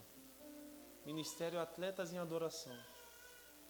E foi lá que eu perdi mais uma decisão, mas eu ganhei a coroa da vida. O maior título da minha vida, porque os títulos no futebol, eles passam, gente. Na nossa empresa, o que a gente conquista vai passando, outros vão fazendo. A gente é um produto, daqui a pouco a gente sai, outro vai para o nosso lugar, rapidamente. Mas a salvação, a coroa da vida, isso é eterno. Quando o Espírito Santo começa a habitar em você e você entende isso, você vê a mudança da sua vida, a mudança na sua família, você vai vendo que a eternidade vai adentrando dentro de você sem você ser merecedor. Porque uma coisa é tu ganhar um prêmio que tu mereceu, outra coisa é tu ganhar algo que tu não merece. E faça o que você quiser fazer. Viva uma vida que seja uma vida repleta para engrandecer o nome do Senhor, para falar de Jesus. Seja aquilo que você for para entregar ao Senhor.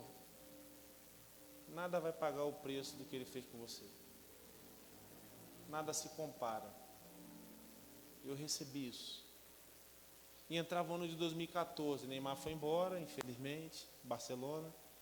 Entrava no ano de 2014, eu super bem, motivado, jogando bem, numa condição de futebol muito boa, e até a gente pegar o Ituano numa final, e tudo começar a dar errado pra gente. Primeiro jogo perdemos de 1-0, Cícero, eu lembro que o Cícero perdeu um pênalti, isolou, que era um dos nossos melhores jogadores. No segundo jogo ganhamos de 1-0 nos pênaltis eu perdi um pênalti na final do Campeonato Paulista, que fez com que a gente perdesse um título pro Ituano. Eu lembro que na hora que eu perdi o pênalti, eu baixei minha cabeça, porque para mim era inacreditável. Eu baixei minha cabeça e falei, não é possível, Senhor. E Deus falou no meu coração, eu estou no controle da tua vida. Eu já com entendimento mais da palavra, já cristão. E eu lembro que na hora que eu baixei minha cabeça, que eu entrei no vestiário triste, o Léo, o lateral esquerdo, me abraçou e falou assim, toma conta da tua esposa, cara, que eu saí de lá agora, ela está arrasada, ela está desolada, cara. Eu falei, não, beleza, Léo, beleza. Eu entrei no vestiário, triste, fizemos oração, perdi um pênalti, perdemos um título, porque eu perdi um pênalti. E cheguei, encontrei ela no estacionamento do Pacaembu, a gente foi para casa, foi com o Bruno Pérez, que é meu irmãozão. O Bruno Pérez com a esposa, na época era a esposa dele, foi eu, minha esposa e meus filhos, e ela calada. Paramos num posto para comprar água, meu pai me ligou chorando. Meu filho, como é que você está? Eu não acredito que isso aconteceu, cara. Você está bem? Eu falei, não, estou bem, pai, estou bem. Você está bem mesmo? Eu falei, estou bem, pai, estou bem. Infelizmente aconteceu isso, eu não entendo porquê.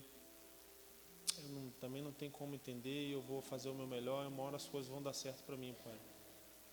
Meu pai ficou aliviado porque meu pai sentiu na minha voz que eu daria a volta por cima e que eu estaria bem, que eu estava bem naquele momento. Mas perder um pênalti não é só você que carrega essa derrota, é tua família, teu pai, a tua mãe, a tua esposa. Eu lembro que minha esposa foi calada no carro até chegar em Santos. Quando eu abri a porta do apartamento, ela chorou, deitou no chão chorando e falou, por que isso aconteceu, amor? O porquê Deus permitiu isso acontecer? Você é um homem que treina muito. Tem dia que você não quer sair para jantar com a gente porque você está pensando no jogo do final de semana. A gente nem chega tarde em casa. Tem dia que a gente fala, vamos sair para jantar às 8 para voltar às 10. Você fala assim, eu não quero, eu tenho que descansar que tem um clássico. Você sempre pensa em futebol, você sempre dá o seu melhor, você é um homem de Deus, você ora.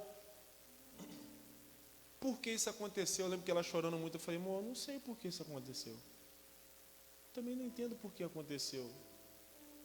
Mas eu não questionei o Senhor quando eu estava lá em Francisco Beltrão, jogando lá, e o Senhor me colocou no Santos Futebol Clube, o clube do Pelé, o clube do maior atleta da história. Eu estou aqui hoje jogando na Vila Belmiro. Eu não entendo porquê, eu não entendo porque Deus permitiu que eu perdesse um pênalti. Deus sabe minha dedicação e meu coração. Mas eu sei que Deus vai me dar outras oportunidades, e uma hora eu vou ser campeão. Está batendo na trave algumas vezes, mas uma hora eu vou ser campeão. Eu fui dispensado de alguns clubes quando eu era jovem, e agora eu estou chegando em um monte de decisão. Um cara que ninguém acreditava e vai dar certo, e ninguém acreditava mesmo. Somente meu pai, minha mãe, minha esposa, meus filhos e meus irmãos, porque eu lembro quando eu saí de casa, um tio meu, irmão do meu pai, falou assim, ó, não vai dar em nada isso aí, joga nada, vai voltar logo logo, vai com sonho, mas volta. Isso daí nunca vai ser uma figurinha carimbada. Ele falou, meu pai escutou de longe. Meu pai não é cristão como eu sou, né? Meu pai é um homem muito nervoso, revoltado. Meu primeiro álbum de figurinha que eu saí no Guarani, meu pai falou, esfregar na cara dele, figurinha carimbada aí, ó. Ele falou pra mim, eu fui lá falar com teu tio, porque um dia ele falou, eu falei, pai, para com isso, rapaz, para com essas brigas na família aí. Não, porque ele falou que você nunca ia ser nada no futebol, que você ia bater e ia voltar. Eu falei, pai, deixa ele, pai. Deixa ele, esquece isso daí. Se eu tivesse pensado no que ele tinha falado, eu não seria mesmo nada, não seria nem profissional. Não seria nem profissional. E aquele pênalti que eu perdi no Santos fez com que eu saísse do Santos, porque muitos nem sabem, eu já tinha uma renovação programada, com 3 anos de contrato, com luva, com um ótimo salário. Por conta do que eu vinha fazendo, aquele pênalti perdido apagou tudo aquilo que eu fiz durante o campeonato. Gol contra o Palmeiras, onde vencemos e eliminamos. Tudo que eu fiz durante o campeonato apagou. Aquele pênalti, ficou aquela última imagem. E não é assim que falam? A última imagem que ficou aquela imagem negativa do Neto. Perdeu o pênalti, perdemos o título por causa desse cara. E perdemos o título para um time pequeno. Mas foi aquele pênalti que fez com que eu saísse do Santos para Chapecoense. Eu entendi esse propósito. Se hoje eu estou aqui é porque o Senhor queria me usar como um milagre dele, para a glória dele. Se eu não tivesse perdido o pênalti, eu não estaria aqui.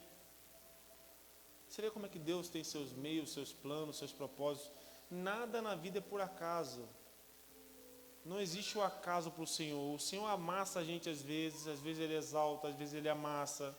Às vezes Ele tira pessoas que nos tiram da presença dEle. Às vezes a gente se aproxima de alguém que vai nos dar uma rasteira, ele avisa ainda, ele dá indícios, e a gente fica lá como bobão e a gente toma rasteira.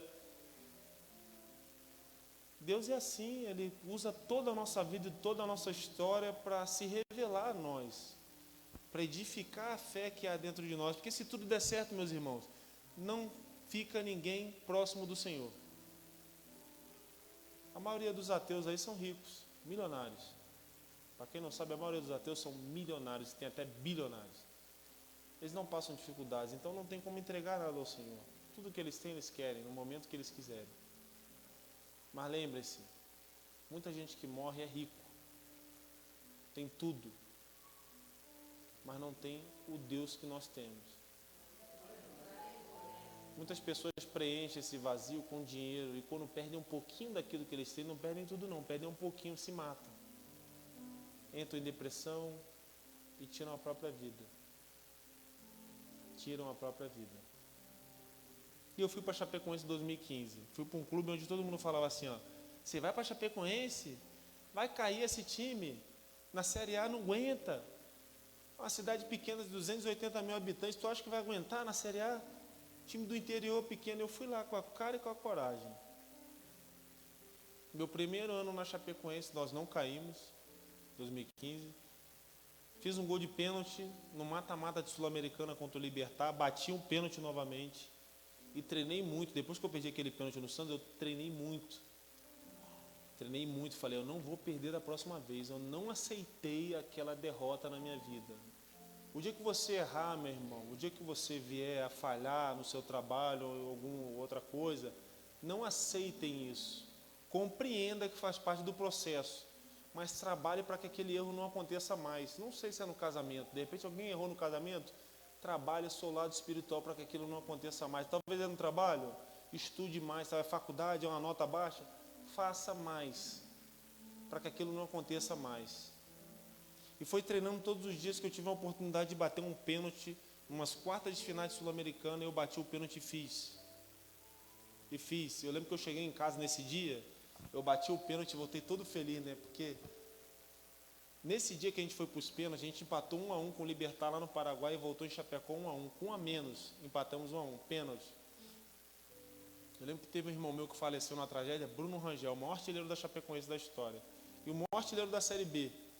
Na Série B, quando a Chapecoense teve, esse cara fez 31 gols, homem de Deus. Eu conheci um homem de Deus, super decisivo, que eu joguei junto. Eu lembro que ele tinha entrado num jogo frio e o Guto Ferreira, a gente sentado assim, falou, quem vai bater o pênalti? Ele falou, eu bato primeiro.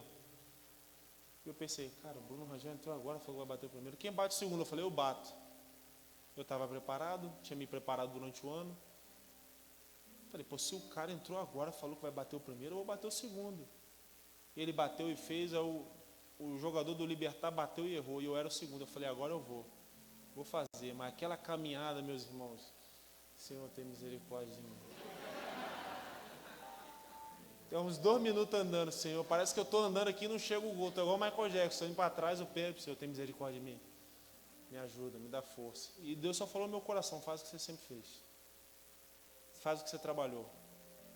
Eu bati um pênalti melhor do que eu poderia bater na gaveta, classificamos.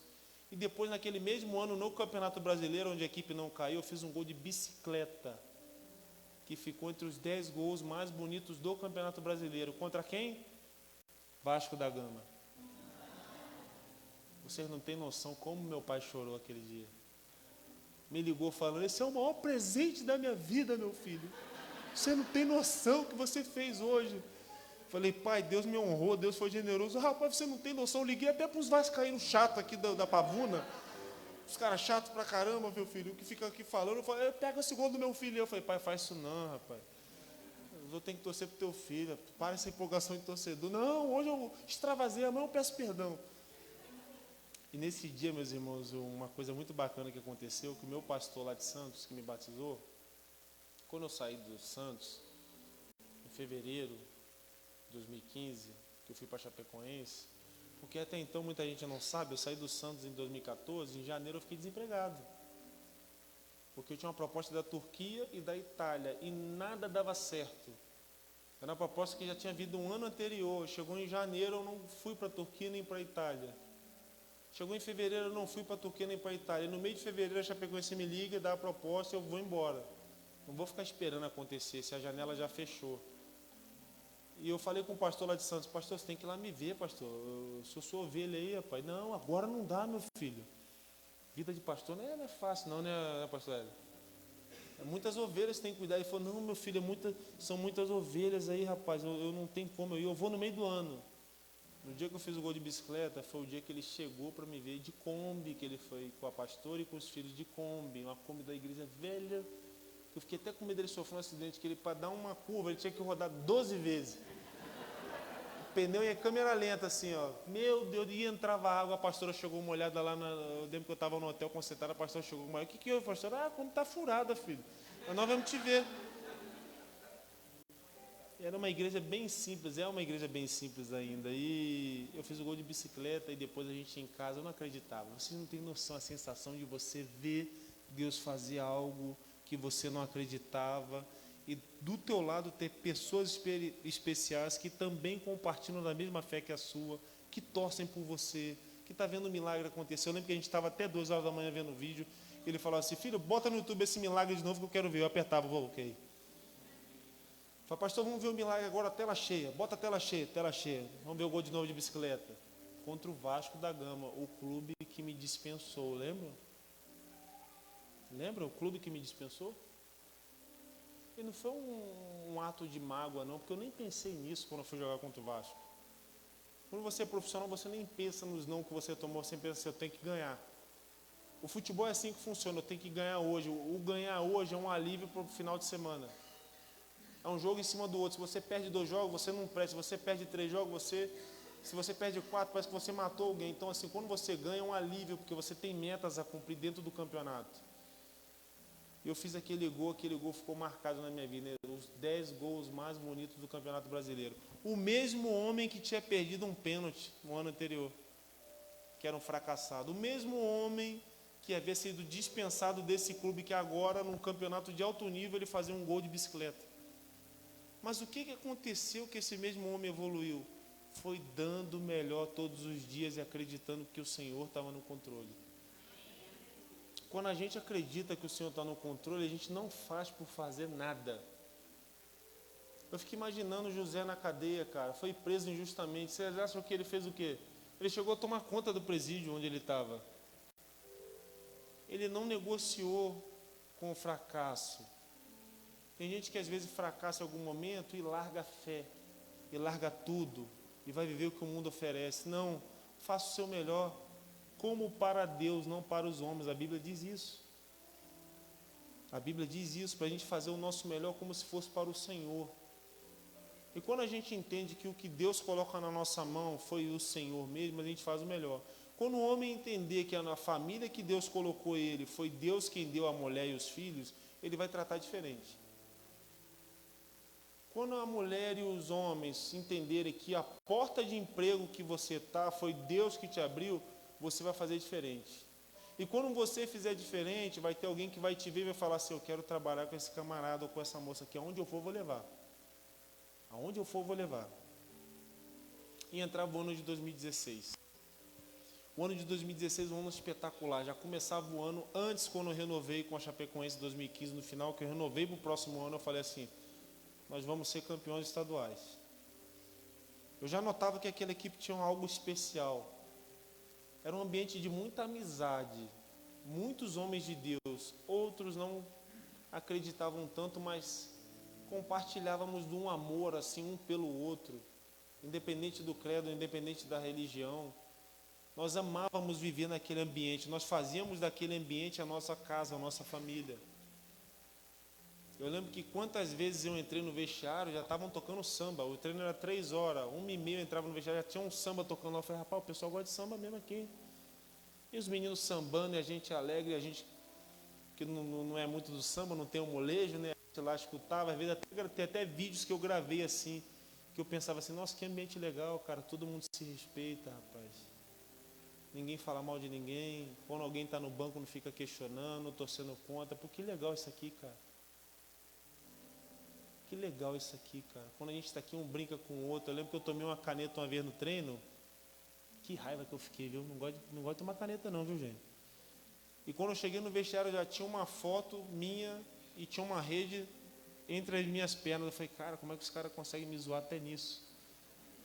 Pô, tiraram uma foto minha, me imprimiram. Alguém fez isso, alguém mandou alguém fazer isso durante o treino, não vi. Então, assim, é um ambiente saudável.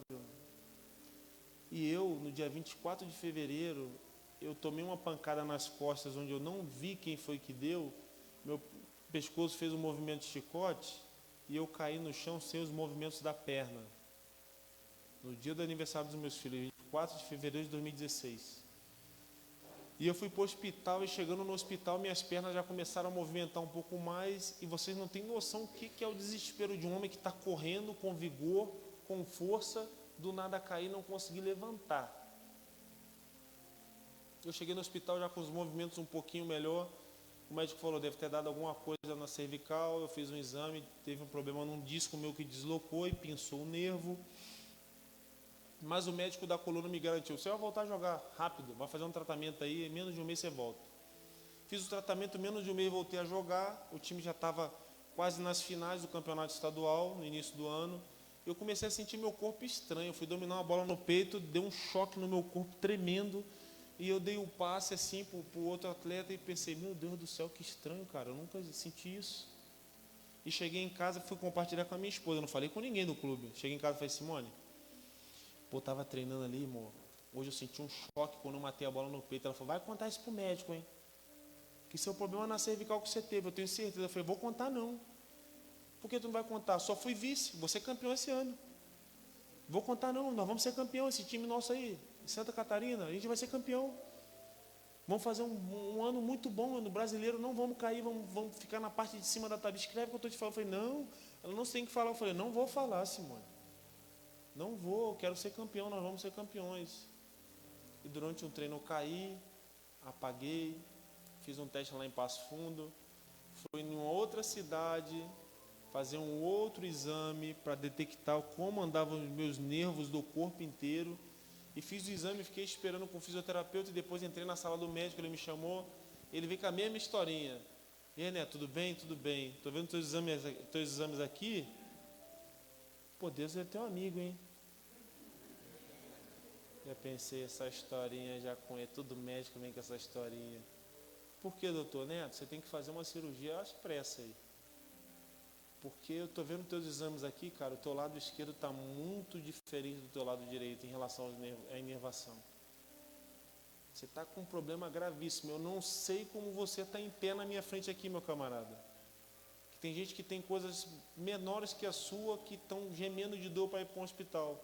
Você está em pé aqui, vai para Chapecó novamente fazer um acompanhamento com o teu médico, ele vai te dar uma cirurgia, você tem que operar. Cheguei em Chapecó, o médico falou assim, Neto, aquele disco seu que ficou danificado, agora não é só aquele disco, são 2 discos. Então vamos ter que fazer uma cirurgia, que vamos ter que tirar 2 discos da tua cervical, colocar 2 discos artificiais e colocar a melhor, ele falou assim, eu vou colocar a melhor placa de titânio para parafusar em 3 vértebras para encaixar aqueles 2 discos. Eu pensando, mas eu vou voltar a jogar futebol, doutor? Ele vai? Eu pensando, você é um mentiroso. Vou voltar a jogar com uma placa desse tamanho da cervical. Está mentindo para mim. E aí eu fui fazer, pastor, que eu não aconselho ninguém a fazer. Em vez de eu pedir orientação ao Senhor, eu fui pedir orientação ao Google. Aí acabou comigo. Acabou com a minha carreira. Fui no Google, botei jogadores que machucaram a cervical. Aí deu lá, jogador de futebol, nenhum de futebol que a gente joga. Jogador de futebol americano, fulano de tal, encerra a carreira precocemente. Falei, aí, tá vendo? Aí um belo dia na igreja eu falei para minha esposa assim, amor, eu tenho que ficar preparado que eu acho que eu vou parar de jogar bola. Ela, como assim? Amor, pesquisei no Google aí, ninguém que teve essa lesão do futebol americano que tem. Nenhum deles voltou. Ficaram tudo com problema, tiveram que fazer uma cirurgia e não voltaram. Lembro que minha esposa falou assim, se Deus quiser que tu volte a jogar futebol, Deus vai fazer tu voltar a jogar futebol, amor. E se Deus também não quiser que tu jogue futebol, Deus vai abrir uma porta e você vai produzir, porque tu sempre dá o teu melhor e tu vai fazer uma outra coisa bem feita. E eu pensei assim, se Deus não quiser que eu não jogue, tá falando porque nunca chutou uma bola. Se Deus quiser abrir uma porta, não quero esse negócio de porta não, eu quero futebol, filho. Nunca chutou uma bola, não sabe o que é um gol, um carrinho, uma tirada, uma vibrada assim para a torcida, ela não sabe o que é isso. Nunca chutou uma bola. E eu, mas se Deus não quiser, Deus vai querer, eu vou voltar, em nome de Jesus. E aí eu voltei, mesmo quando muita gente achava que eu não ia voltar em 2016.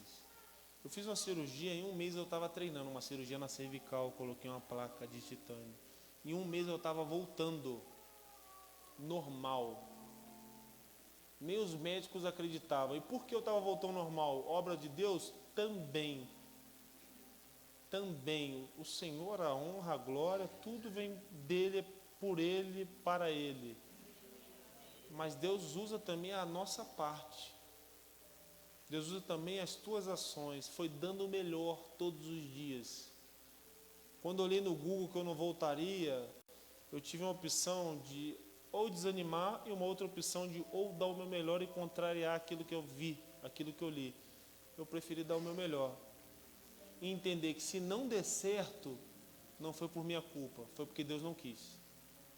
Muitas pessoas ficam pessoas frustradas na vida por conta de negarem aquilo que o Senhor colocou no seu coração e fazerem aquilo que Deus chamou de qualquer jeito. E fazendo de qualquer jeito se tornam comum como as outras. E se tornando comum como as outras, perdem grandes oportunidades. Não existe nada mais prazeroso que você fazer algo bom e dar o seu melhor, e não é os outros falarem para você assim, fulano de tal é bom demais, mas a melhor coisa que tem é falar assim, rapaz, aquele homem ele é trabalhador demais, rapaz. Aquele homem ali não falta nada, meu irmão. O que tu pede para ele, ele faz. Vai ter gente melhor do que você, que vai ser preguiçosa, que não vai ter as oportunidades que você tem. Porque alguém vai olhar para você e falar assim, pô, aquele cara é bom demais, mas eu vou levar o outro ali. Eu vou levar aquela outra moça ali, porque aquela outra moça ali, meu amigo, ela trabalha. Ela não faz intriga, não faz fofoca, ele não faz fofoca. Aquele, tu pede para ele, às vezes tu nem pede, ele já sabe o que tu quer. Ele já sabe o que tu quer. Eu voltei a treinar, voltei a jogar. O time na Sul-Americana começou a ir muito bem. No brasileiro, a gente usava o brasileiro para treinar. Lembro que a gente enfrentou o Corinthians aqui em São Paulo. E o Caio Júnior, o treinador, falou assim, ó, vou colocar o time marcando o Corinthians em cima. Eu falei, mas professor, marcar o Corinthians em cima lá em São Paulo? Vamos, porque a gente vai pegar o São Lourenço na Sul-Americana. E se a gente ficar só atrás contra o São Lourenço na Argentina, a gente vai perder. E como o Corinthians é um time aguerrido, é um time que pressiona, é um time bom fisicamente, é bom que joga de igual para igual com eles, porque lá na Argentina vai ser assim. E a gente empatou o jogo com o Corinthians. Eu lembro que o Bruno Rangel bateu um pênalti que o Cássio nem pulou. Eu lembro que eu orei tanto por esse momento, cara. Porque quando deu o pênalti, o Corinthians estava 1-0. Quando deu o pênalti, que eu vi o Cássio daquele tamanhão gigante, a torcida do Corinthians atrás do gol, mas cantando e vaiando, eu pensando, Senhor, abençoa esse homem, não deixa eu ouvir isso não. Porque só de eu ouvir aqui de longe, eu estou nervoso. Imagine ele. Então dá uma surdez para ele, nem 10 segundos só de surdez. E a gente empatou, e a gente foi jogar contra o São Lourenço, empatamos lá na Argentina, que era o pior. Muita gente lembra da defesa do Danilo com o pé. O principal jogo foi lá na Argentina. Porque lá é o teste para ver quem você é e quem a tua equipe é. Eu lembro que a gente entrou para aquecer, a torcida da Chapecoense estava atrás, a gente aplaudiu eles, deu para ouvir um pouquinho deles, Chape, um pouquinho. E quando a gente foi entrar no vestiário, quando a gente entrou no campo, que a gente viu um estádio lotado, que aí tá a tua torcida tu nem ouve mais. Tu mal e mal ouve o apito do juiz. E aí é um jogo diferente, os argentinos são muito aguerridos. E o couro come, que aí vira é uma igreja contra a outra. A gente é irmão, mas o couro come na hora ali. E aí tu começa a ver assim, se eu vencer isso aqui, é porque realmente eu sou qualificado. Eu lembro que a gente estava tomando 1-0, o Ananias, que jogou no Palmeiras, fez o gol de empate. Eu lembro que eu estava longe acompanhando, ele saiu para comemorar com o banco de reserva. Eu lembro perfeitamente a minha cabeça abraçando o Danilo, abraçando o Thiago, e eu pensando assim, ó, que time bom que eu tô, meu. Tô num time pequeno, bom, a beça. Deus me colocou num time aqui, cara, cheio de homem corajoso, cara. Ninguém respeita essa camisa, muita gente fala que é pequeno, mas assim, não é a camisa, quem está por detrás da camisa. Não é a empresa que você trabalha, é o que você faz. É quem é que está por trás de cada empresa, de cada trabalho, de cada setor. Eu lembro perfeitamente de todo mundo comemorando e eu pensando, eu estou num time pequeno, cara, que está batendo de frente com todos os grandes. Em 2015 a gente tinha ganhado do Palmeiras de 5-1, cara. Ganhou de 5 do Inter, a gente não cai para a Série B, a gente faz um campeonato tranquilo. Agora no mata-mata a gente está empatando fora de casa com um grande clube na Argentina. Sendo que esse clube até 2 anos atrás nunca tinha jogado um jogo internacional. E chegou lá em Chapecó, a gente passou pelo São Lourenço também. E no melhor momento das nossas vidas profissionais, no melhor momento da vida do clube, nem diria do clube, no melhor momento de um clube de Santa Catarina, do estado de Santa Catarina, acontece uma tragédia. E eu lembro que eu sonhei com esse dia. Na sexta-feira eu sonhei que eu caía do avião e ficava vivo. E eu não queria viajar para o jogo do Palmeiras no domingo. Eu falei para minha esposa, amor, eu não quero viajar porque eu não vou jogar. O professor já falou que vai botar o time em reserva porque quarta-feira tem uma decisão. E eu quis contar para minha esposa meu sonho, meu pesadelo, ela não quis ouvir. Eu viajei com muito medo. O avião desceu em São Paulo, eu pensei, é coisa da minha cabeça, já tive um monte de pesadelo. E no dia da tragédia, foi um dia muito estranho para mim, porque eu acordei com a Ananias me acordando, jogando o uniforme no meu rosto, falando assim, vai ter treino, Netão? Eu chamava a Ananias de Nana, eu falei, não, Nana, nós temos um jogo quarta-feira, como é que nós vamos treinar segunda de manhã? Nós temos a viagem, vai ser segunda agora. Ele falou, não, vai ser de manhã agora. Ele falou, não. Mudaram os planos, nós vamos treinar no hotel e vamos só no almoço para a Colômbia. Quando ele falou que mudaram os planos do clube, me deu uma aflição por dentro, meus irmãos, que eu pensei, não é possível, meu. Aquele pesadelo voltou à minha mente. Eu mandei mensagem para minha esposa, amor, tá tudo bem? Ela tá, como é que tá aí? Eu falei, tá estranho o dia, amor, tá estranho. Como assim? Eu falei, tá estranho, eu tô sentindo um dia estranho. E a gente treinou, a gente almoçou no aeroporto, e eu lembro que o supervisor tinha falado assim, vamos almoçar no aeroporto e vamos pegar o voo da Lamia no Brasil e vamos para Colômbia, para a final. E aí a gente almoçou e nada do supervisor vir falar com a gente, ele chegou para a gente e falou assim, mudaram os planos novamente. Vamos pegar um voo comercial para a Bolívia e na Bolívia a gente pega o avião da Lamia. E eu lembro que eu fiquei assim, não é possível, cara, esse sonho está martelando minha cabeça. Quando eu entrei no avião no Brasil, para ir para a Bolívia, antes do voo da Lamia, eu mandei mensagem para minha esposa e pedi, ora por mim, amor. Ora por mim. Primeiro eu perguntei, como é que está tudo aí? Ela falou, está tudo bem. Eu falei, estou dentro do avião aqui, no Brasil, indo para a Bolívia. Ora pelo meu pesadelo, amor, porque não está legal. Ela, o que eu falei, não está legal, aquele pesadelo está machucando a minha cabeça aqui, eu tô nervoso, eu tô tenso. E ela falou, não, amor, Deus é com vocês, fica tranquilo.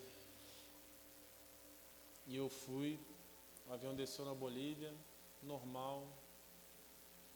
Chegou na Bolívia, quando o avião desceu, antes de entrar no voo da Lamia, eu pensei, coisa da minha cabeça, mano.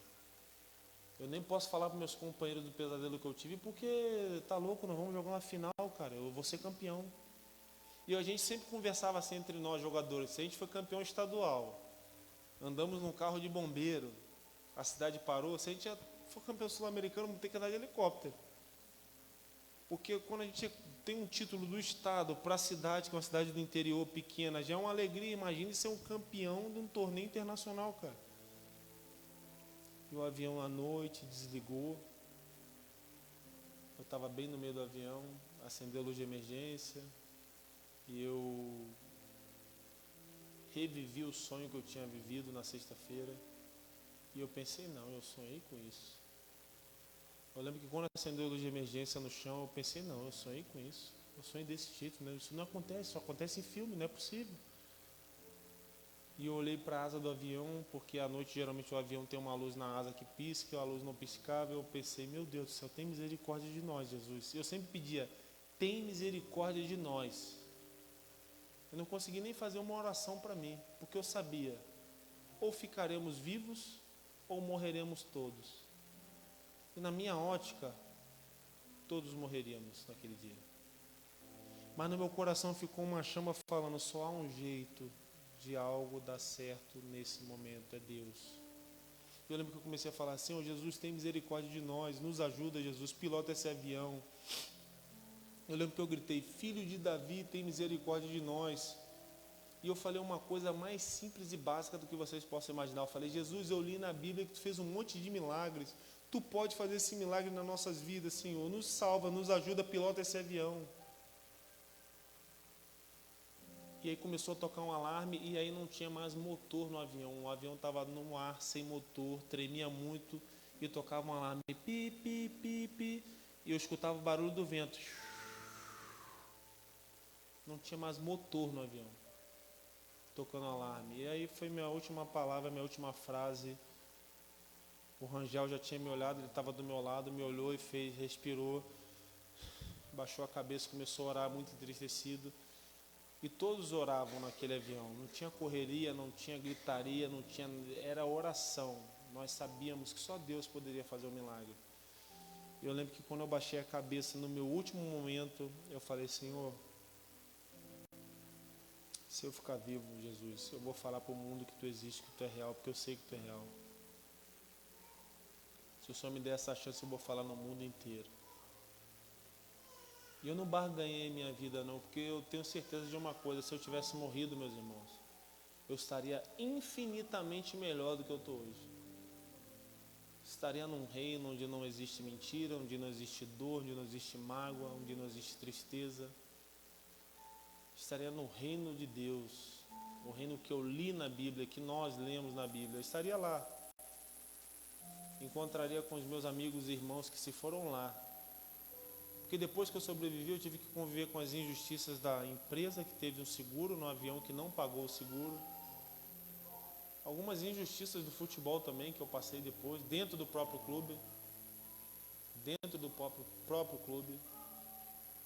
Então, se eu tivesse morrido, talvez estaria melhor. Mas a partir do momento que eu sobrevivi, que eu entendi que Deus me deixou vivo, eu pensei em duas coisas: falar do Senhor ao mundo, porque Ele é real, e eu já sabia disso, e fazer justiça. Fui em Londres com algumas viúvas fazer uma manifestação pacífica em frente à empresa que não pagou o seguro. Porque a empresa que não pagou o seguro, no começo ela falou que ela iria pagar. No outro ano de 2017 ela falou que não pagaria, que não tinha culpa, a culpa era do piloto. E nós descobrimos algumas irregularidades no contrato de seguro, inclusive que estava inadimplente. E quando o seguro de avião está inadimplente, a empresa é obrigada a comunicar que há inadimplência, porque nenhum avião no mundo voa sem seguro. Não é igual ao carro que você escolhe. Todos os aviões no mundo têm seguro. E quando alguém esconde uma notícia como essa, é porque deve estar acontecendo alguma coisa. O diabo é o pai da mentira, lembre-se disso. E é por conta de muitas mentiras que existem destruições em massa no mundo. Vocês lembram de Brumadinho, que aconteceu lá? Aquela barragem que estourou? Vocês lembram que tinha um laudo para ter reparações naquele local e aquele laudo foi escondido até dar uma tragédia e depois saiu o laudo? É assim que funciona. O diabo é o pai da mentira. Ele veio destruir.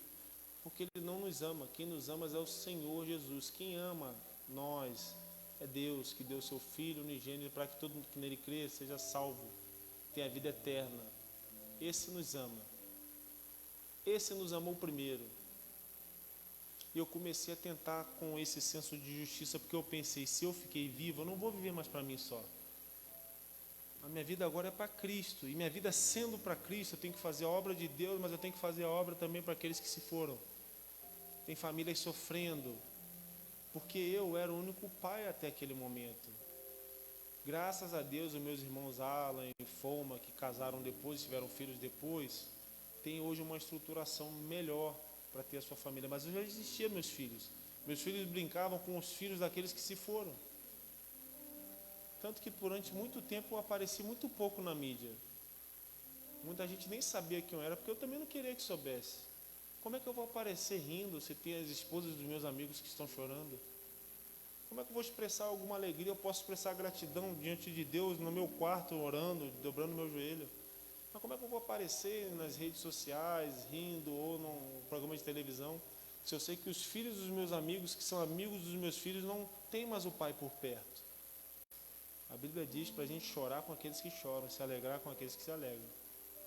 Eu procurei fazer isso. E vivendo toda essa situação, eu tinha que me reinventar novamente. Porque o futebol foi ficando para trás, eu não consegui mais ser atleta. Em 2019, eu encerrei minha carreira por conta de uma lesão que eu tenho até hoje na lombar, fora do joelho que eu operei 1000 vezes. E quando me acharam lá, eu fui o último a ser achado naquela tragédia. Eu estava com o pulmão estourado, os ferros do avião me esmagou até estourar o pulmão por dentro. Esse corte que eu tenho aqui era um corte profundo, onde o rapaz que me achou falou que tinha terra dentro do meu crânio. Era um buraco tapado por terra, com muitas lesões. E o rapaz que me achou falou para mim: Neto, eu sou policial, todos tinham ido embora. Não existia mais Cruz Vermelha, enfermeiro, médico, todos tinham ido embora, porque o tempo já tinha passado, quem ficou vivo ficou. não tinha mais condições de ter algum sobrevivente. E eu fui lá perto do avião, porque só ficaram os policiais, eu fui lá perto tomar conta, olhar os pertences e refletir sobre a vida. Uma tragédia como essa, né? E o que me acontece, Neto? Eu escuto um gemido. Eu escutei um gemido e pensei comigo, tem alguém vivo? E parei por um momento e depois de 30 segundos novamente, um gemido de dor novamente tocou. Ele foi com um gemido de muita dor e eu chamei um companheiro meu, um policial de longe, e falei, vem aqui me ajudar porque tem alguém vivo. Ele falou assim, cara, vai para casa que não tem ninguém vivo. Nós trabalhamos a madrugada inteira, você está vendo coisas, está ouvindo coisas. Ele falou, não tem alguém vivo. Eu falei, não tem como ter alguém vivo, cara. E ele falou que convenceu o outro policial escutou o gemido, ligou o flash do celular e foi até o local, tirou fuzilagem do avião, tirou pedaço de árvore e estava eu lá. Todo estraçalhado, com poucos sinais vitais, né? Mas ainda assim vivo. E o acidente foi no dia 28 de novembro. Eu fui acordar para a vida no dia 11 de dezembro. Esse tempo todo eu fiquei em coma, respirando 100% por aparelho. Peguei uma bactéria muito forte no hospital, por eu ter ficado também soterrado esse tempo todo. Minha esposa foi para lá, para a Colômbia, junto com o pastor Carlos, onde você pregou, onde o pastor Éder pregou. Pastor Carlos, minha esposa não tinha com quem ir, meu pai não tinha passaporte, meu irmão estava com o passaporte vencido. Ela ligou para o meu pastor lá em Santos, ela lá de Chapecó, ela falou, vamos comigo, pastor? Pastor, vamos? Vida de pastor, né? Cuidar, né? Cuidar, confiança. E Deus faz umas coisas muito loucas assim na nossa vida para preparar a gente para algumas situações. E minha esposa foi para a Colômbia, junto com o pastor Carlos, e eu sou da mesma igreja lá de Santos, que o baiano que jogou no Palmeiras, no Santos, ele é membro de lá. E o baiano que era membro de lá conhecia um rapaz que fez sucesso no Palmeiras chamado Munhoz. Quem é palmeirense se lembra desse jogador Munhoz? Esse cara é dono de algumas coisas lá na Colômbia, na cidade onde eu estava no hospital. E ele ajudou minha esposa e o pastor Carlos a ficarem mais lá, de uma forma mais tranquila. E tudo isso aconteceu. E a pergunta que ficou para mim, e quando as coisas saem do eixo? Porque em alguns momentos eu perdi um pênalti, eu trabalhei para fazer um pênalti e consegui fazer o gol. Eu machuquei meu joelho, mas eu fui na fisioterapia e eu queria voltar a jogar. Eu errei uma coisa, depois eu trabalhei para acertar, mas e quando algo acontece dessa forma? Quando acontece uma tragédia que não há o que fazer, não há o que você fazer. Não é do teu domínio, porque você errar, tudo bem, você vai lá e conserta, mas quando as coisas saem do eixo dessa maneira, quando você perde todos os seus amigos que viviam num momento maravilhoso do teu lado, o que fazer? Continuar dando o seu melhor. Eu entendi que dar o melhor é o segredo de agradar o coração de Deus. Dá o seu melhor dentro da tua igreja. Dá o seu melhor orando pelo próximo, dá o seu melhor amando o próximo, dá o seu melhor no seu trabalho, dá o seu melhor nos seus estudos, dá o seu melhor como marido para a sua família, como esposa para o seu marido e para os seus filhos. E dá o seu melhor, passa por eu estar aqui hoje. O melhor que eu posso fazer hoje é estar aqui, passando o meu relato de vida para edificar a fé de vocês, porque deve ter alguém aí desanimado e achando que é o fim de tudo. Não é não, talvez é o começo de uma história maravilhosa que o Senhor tem preparado para você. Ponto final é só o Senhor que pode dar. Eu achei que era um ponto final e eu orei. Meus irmãos, eu orei naquele avião, como todos os outros oraram. E eu orei pela fé, porque eu não enxergava a solução. Eu sabia que o Senhor era poderoso para mudar e para reverter qualquer situação, tanto que eu orei, Jesus, eu sei que Tu podes, porque na Bíblia tem que Tu fez um monte de milagre, nos ajuda. Eu falava com a minha boca, eu falava com a minha alma, mas o que eu via era morte. Era morte. E é um conselho que eu quero dar para você nessa noite. Talvez você não consiga ver a solução na sua frente, mas ore. Entregue na mão do Senhor. Derrama sobre Ele as tuas dificuldades. Talvez tenha acontecido alguma tragédia familiar, uma tragédia espiritual, onde você já está longe do Senhor. E Deus sabe teu coração. E quando você não tiver forças, entrega para o Senhor, porque Ele pode fazer o impossível na tua vida. Ele pode mudar a tua história, meus irmãos. E talvez aquilo que aconteceu, aquela tragédia, talvez aquele emprego, aquela falta de emprego, aquele dia que você saiu do teu trabalho e foi mandado embora, talvez aquilo seja um recomeço, porque com Jesus sempre é um recomeço. Jesus, ele é expert em fazer pessoas que para a sociedade é fracassada, virar grandes homens e mulheres do Senhor. Deus tem um plano para a minha vida, assim também tem para a sua. Não pensem que o neto é especial. Todos nós somos especiais diante do Senhor.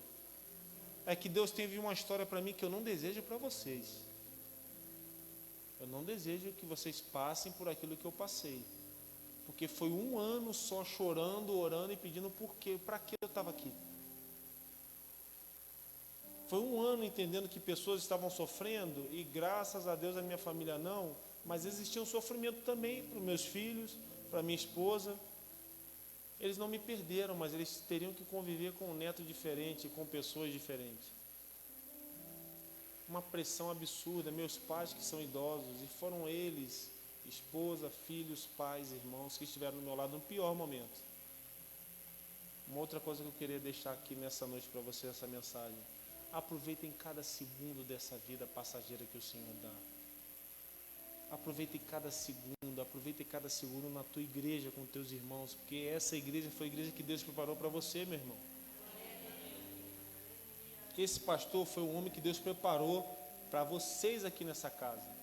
Quando ele nem imaginava que seria pastor, Deus já sabia que ele estaria aqui cuidando de vocês. Então aproveitem esses momentos de comunhão. Aproveitem a esposa, aproveitem os filhos, aproveitem mulheres, os maridos, os filhos, os pais, porque tudo passa. Aproveitem cada ser humano, porque a vida está nisso, aproveitar os seres humanos. Os seres humanos são especiais para o Senhor. Jesus, quando entrega a sua vida, Ele entrega a sua vida por nós, humanos. Que um dia teremos um corpo glorificado, eu creio nisso. Mas ainda assim, com esse corpo do pecado, dessa maneira, o Senhor não olhou para os nossos defeitos, Ele olhou para a gente no futuro. O Senhor Jesus enxergou a gente no futuro, mas Ele entregou a vida dEle pelo nosso presente, desde já. Então aproveitem essas oportunidades, aproveitem as pessoas que estão ao seu lado. A vida é curta e passageira. Uma hora a gente está com a esposa e a esposa pode ir embora, o marido pode ir embora, o filho pode ir embora. E às vezes não é a esposa, não é filho, não é pai, não é mãe, às vezes é o companheiro de trabalho, pode ir embora. Então faça do seu trabalho um lar, um ambiente familiar. Aproveite. E aproveitar faz parte do aproveitar da dura. Chamar a atenção, faz parte, porque eu fui chamado a atenção pelos meus companheiros. Aquilo que impulsionou a Chapecoense ser aquilo que ela foi, não foi só sorriso, só alegria, foram experiências de fracasso em alguns jogos, que a gente falava, nós temos que melhorar isso, nós temos que melhorar aquilo. Quantos jogos que eu falei com o companheiro, vamos meu amigo, vamos, eu preciso de você. Pô, tá com sono hoje, pô, não, tá com sono, cara, vamos lá, rapaz, você joga muito. E quantos jogos falaram para mim, vamos Netão, tu não pode perder no alto para esse cara, rapaz, você é bom, rapaz, tem impulsão, tu é forte. Não, mas não, vamos, eu preciso de você, coloca o outro para cima, aproveita. A vida é isso, e passa, meus irmãos, e passa. Uma coisa que eu não devo para ninguém, e não devo diante dessa tragédia, que eu não fico pensando o que eu poderia fazer. Eu fiz de tudo com aqueles amigos que se foram. Eu tive experiências fantásticas com eles, experiências de vitória, de abraçar chorando por uma vitória, experiências de tomar dura, de falar, pô, estou precisando de você, cara, o que está com sono hoje? E tudo isso não por causa da vaidade, é porque eles conseguiram me fazer alcançar um nível profissional e pessoal melhor do que eu tinha antes. Eles me impulsionaram com amor, com carinho, com exortação. Vivemos de tudo, fizemos de tudo, de tudo que estava ao nosso alcance. Então façam de tudo, aproveitem cada momento. A vida é curta e passageira, essa é a verdade. A gente não acredita até passar por uma prova de quase morte. Até acordar num dia e você saber que aquele telefonema de um amigo teu não vai ter mais. que aquela mensagem de um amigo teu falando, leva o teu filho no treino que eu vou levar o meu, não vai existir mais. Aquele versículo que vinha no meu celular, do grupo de oração que eu estava naquele momento, não vem mais. Aquelas conversas na concentração, porque eu lembro perfeitamente que a gente tinha cultos na concentração. Ou eu pregava, ou o Bruno Rangel pregava. E quantas vezes depois do culto a gente ficava conversando sobre o Senhor? Quantas vezes a gente ficava falando assim, rapaz, mas será que lá no céu como é que deve ser? Rapaz, será que a gente vai voar? Não sei, rapaz, talvez voe, né? Se o corpo aqui é para baixo, né? Parece que empurra, o pecado empurra para baixo a gravidade. Mas será que vai ter comida lá? A gente fala, pô, mas até olhão, tu quer comer lá também, rapaz? Mas disse ser zoiudo, e a gente conversava umas coisas bobas assim, mas são umas coisas que ficam na minha cabeça, porque às vezes a gente pensa assim, ó, o que marca a vida são os lugares, não, o que marca a vida são pessoas. Eu já viajei o mundo, já fui em Berlim, em Barcelona, já fui em Londres, conheci grandes clubes, estive no Real Madrid no passado, conhecendo toda a estrutura do Real Madrid, estive em Lyon, estive no estádio do Chelsea vendo o jogo, estive em Barcelona no jogo da Chapecoense depois da tragédia. A viagem que mais me marca foi a viagem com a minha esposa e com meus filhos para os Estados Unidos. Com a minha esposa e meus filhos para a Bahia. Quando eles eram pequenininhos, eu lembro deles correndo na areia. Não foram os locais melhores que eu fui, foram com as pessoas que eu tive. As melhores lembranças minhas com os meus amigos, não foram os títulos, não foi só a vibração, foi a brincadeira no vestiário que a gente estava comentando, o sorriso, o dia a dia. Aquilo ali que marcou, a coisa simples. De um brincar com o outro, um zoar o outro,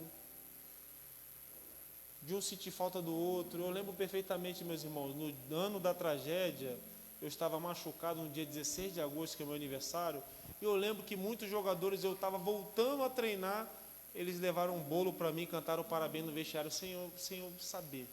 Surpresa. Isso que marca. Esses momentos de comunhão marcam demais e ficam para sempre.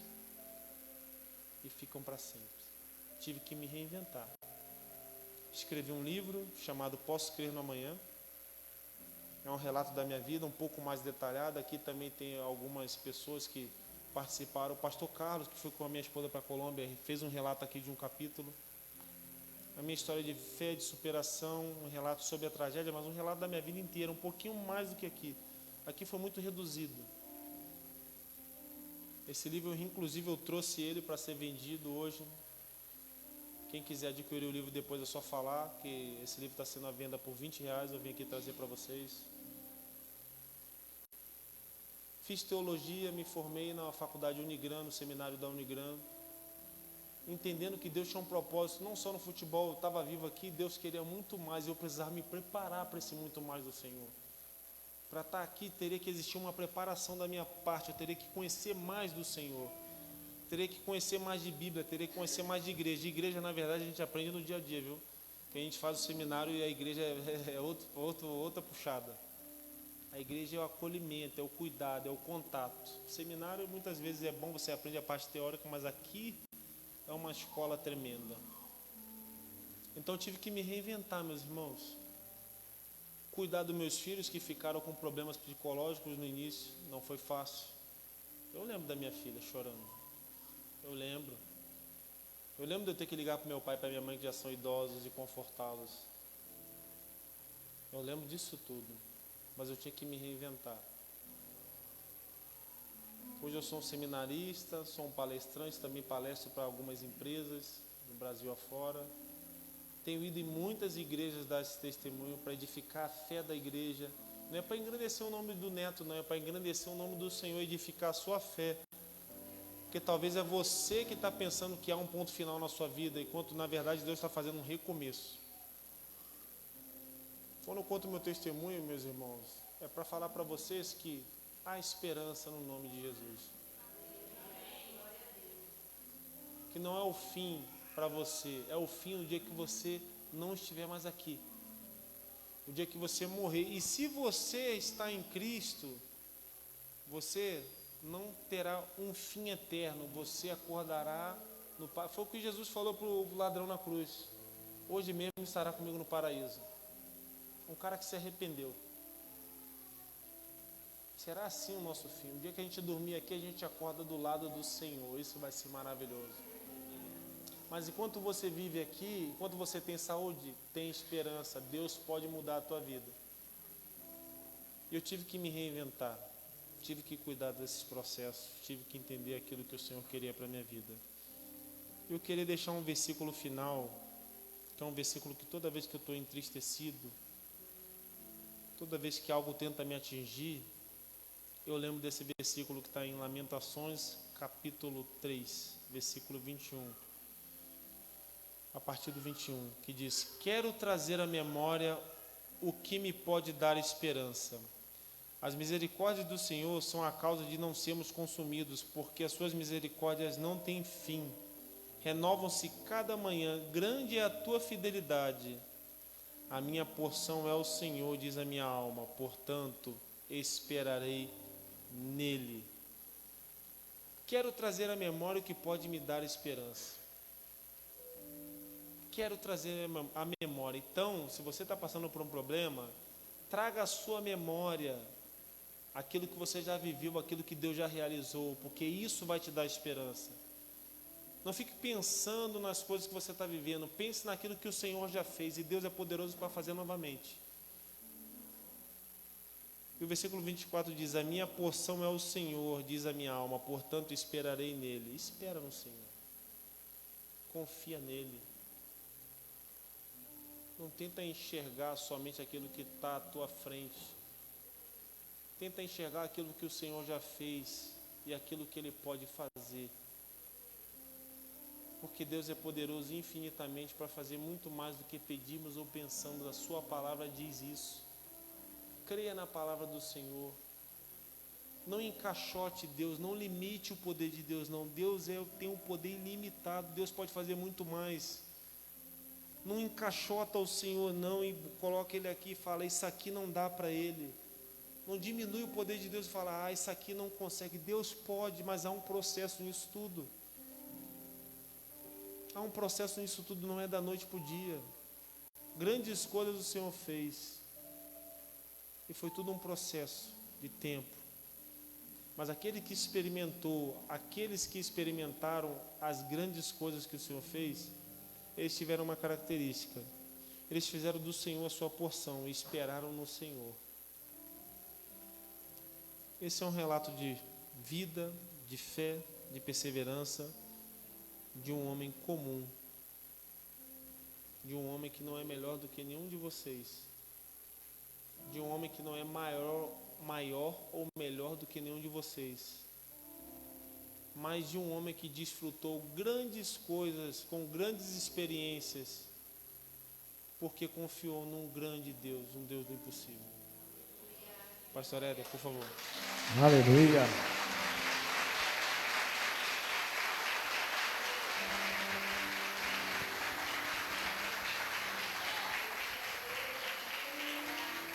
Já abraçaram o milagre?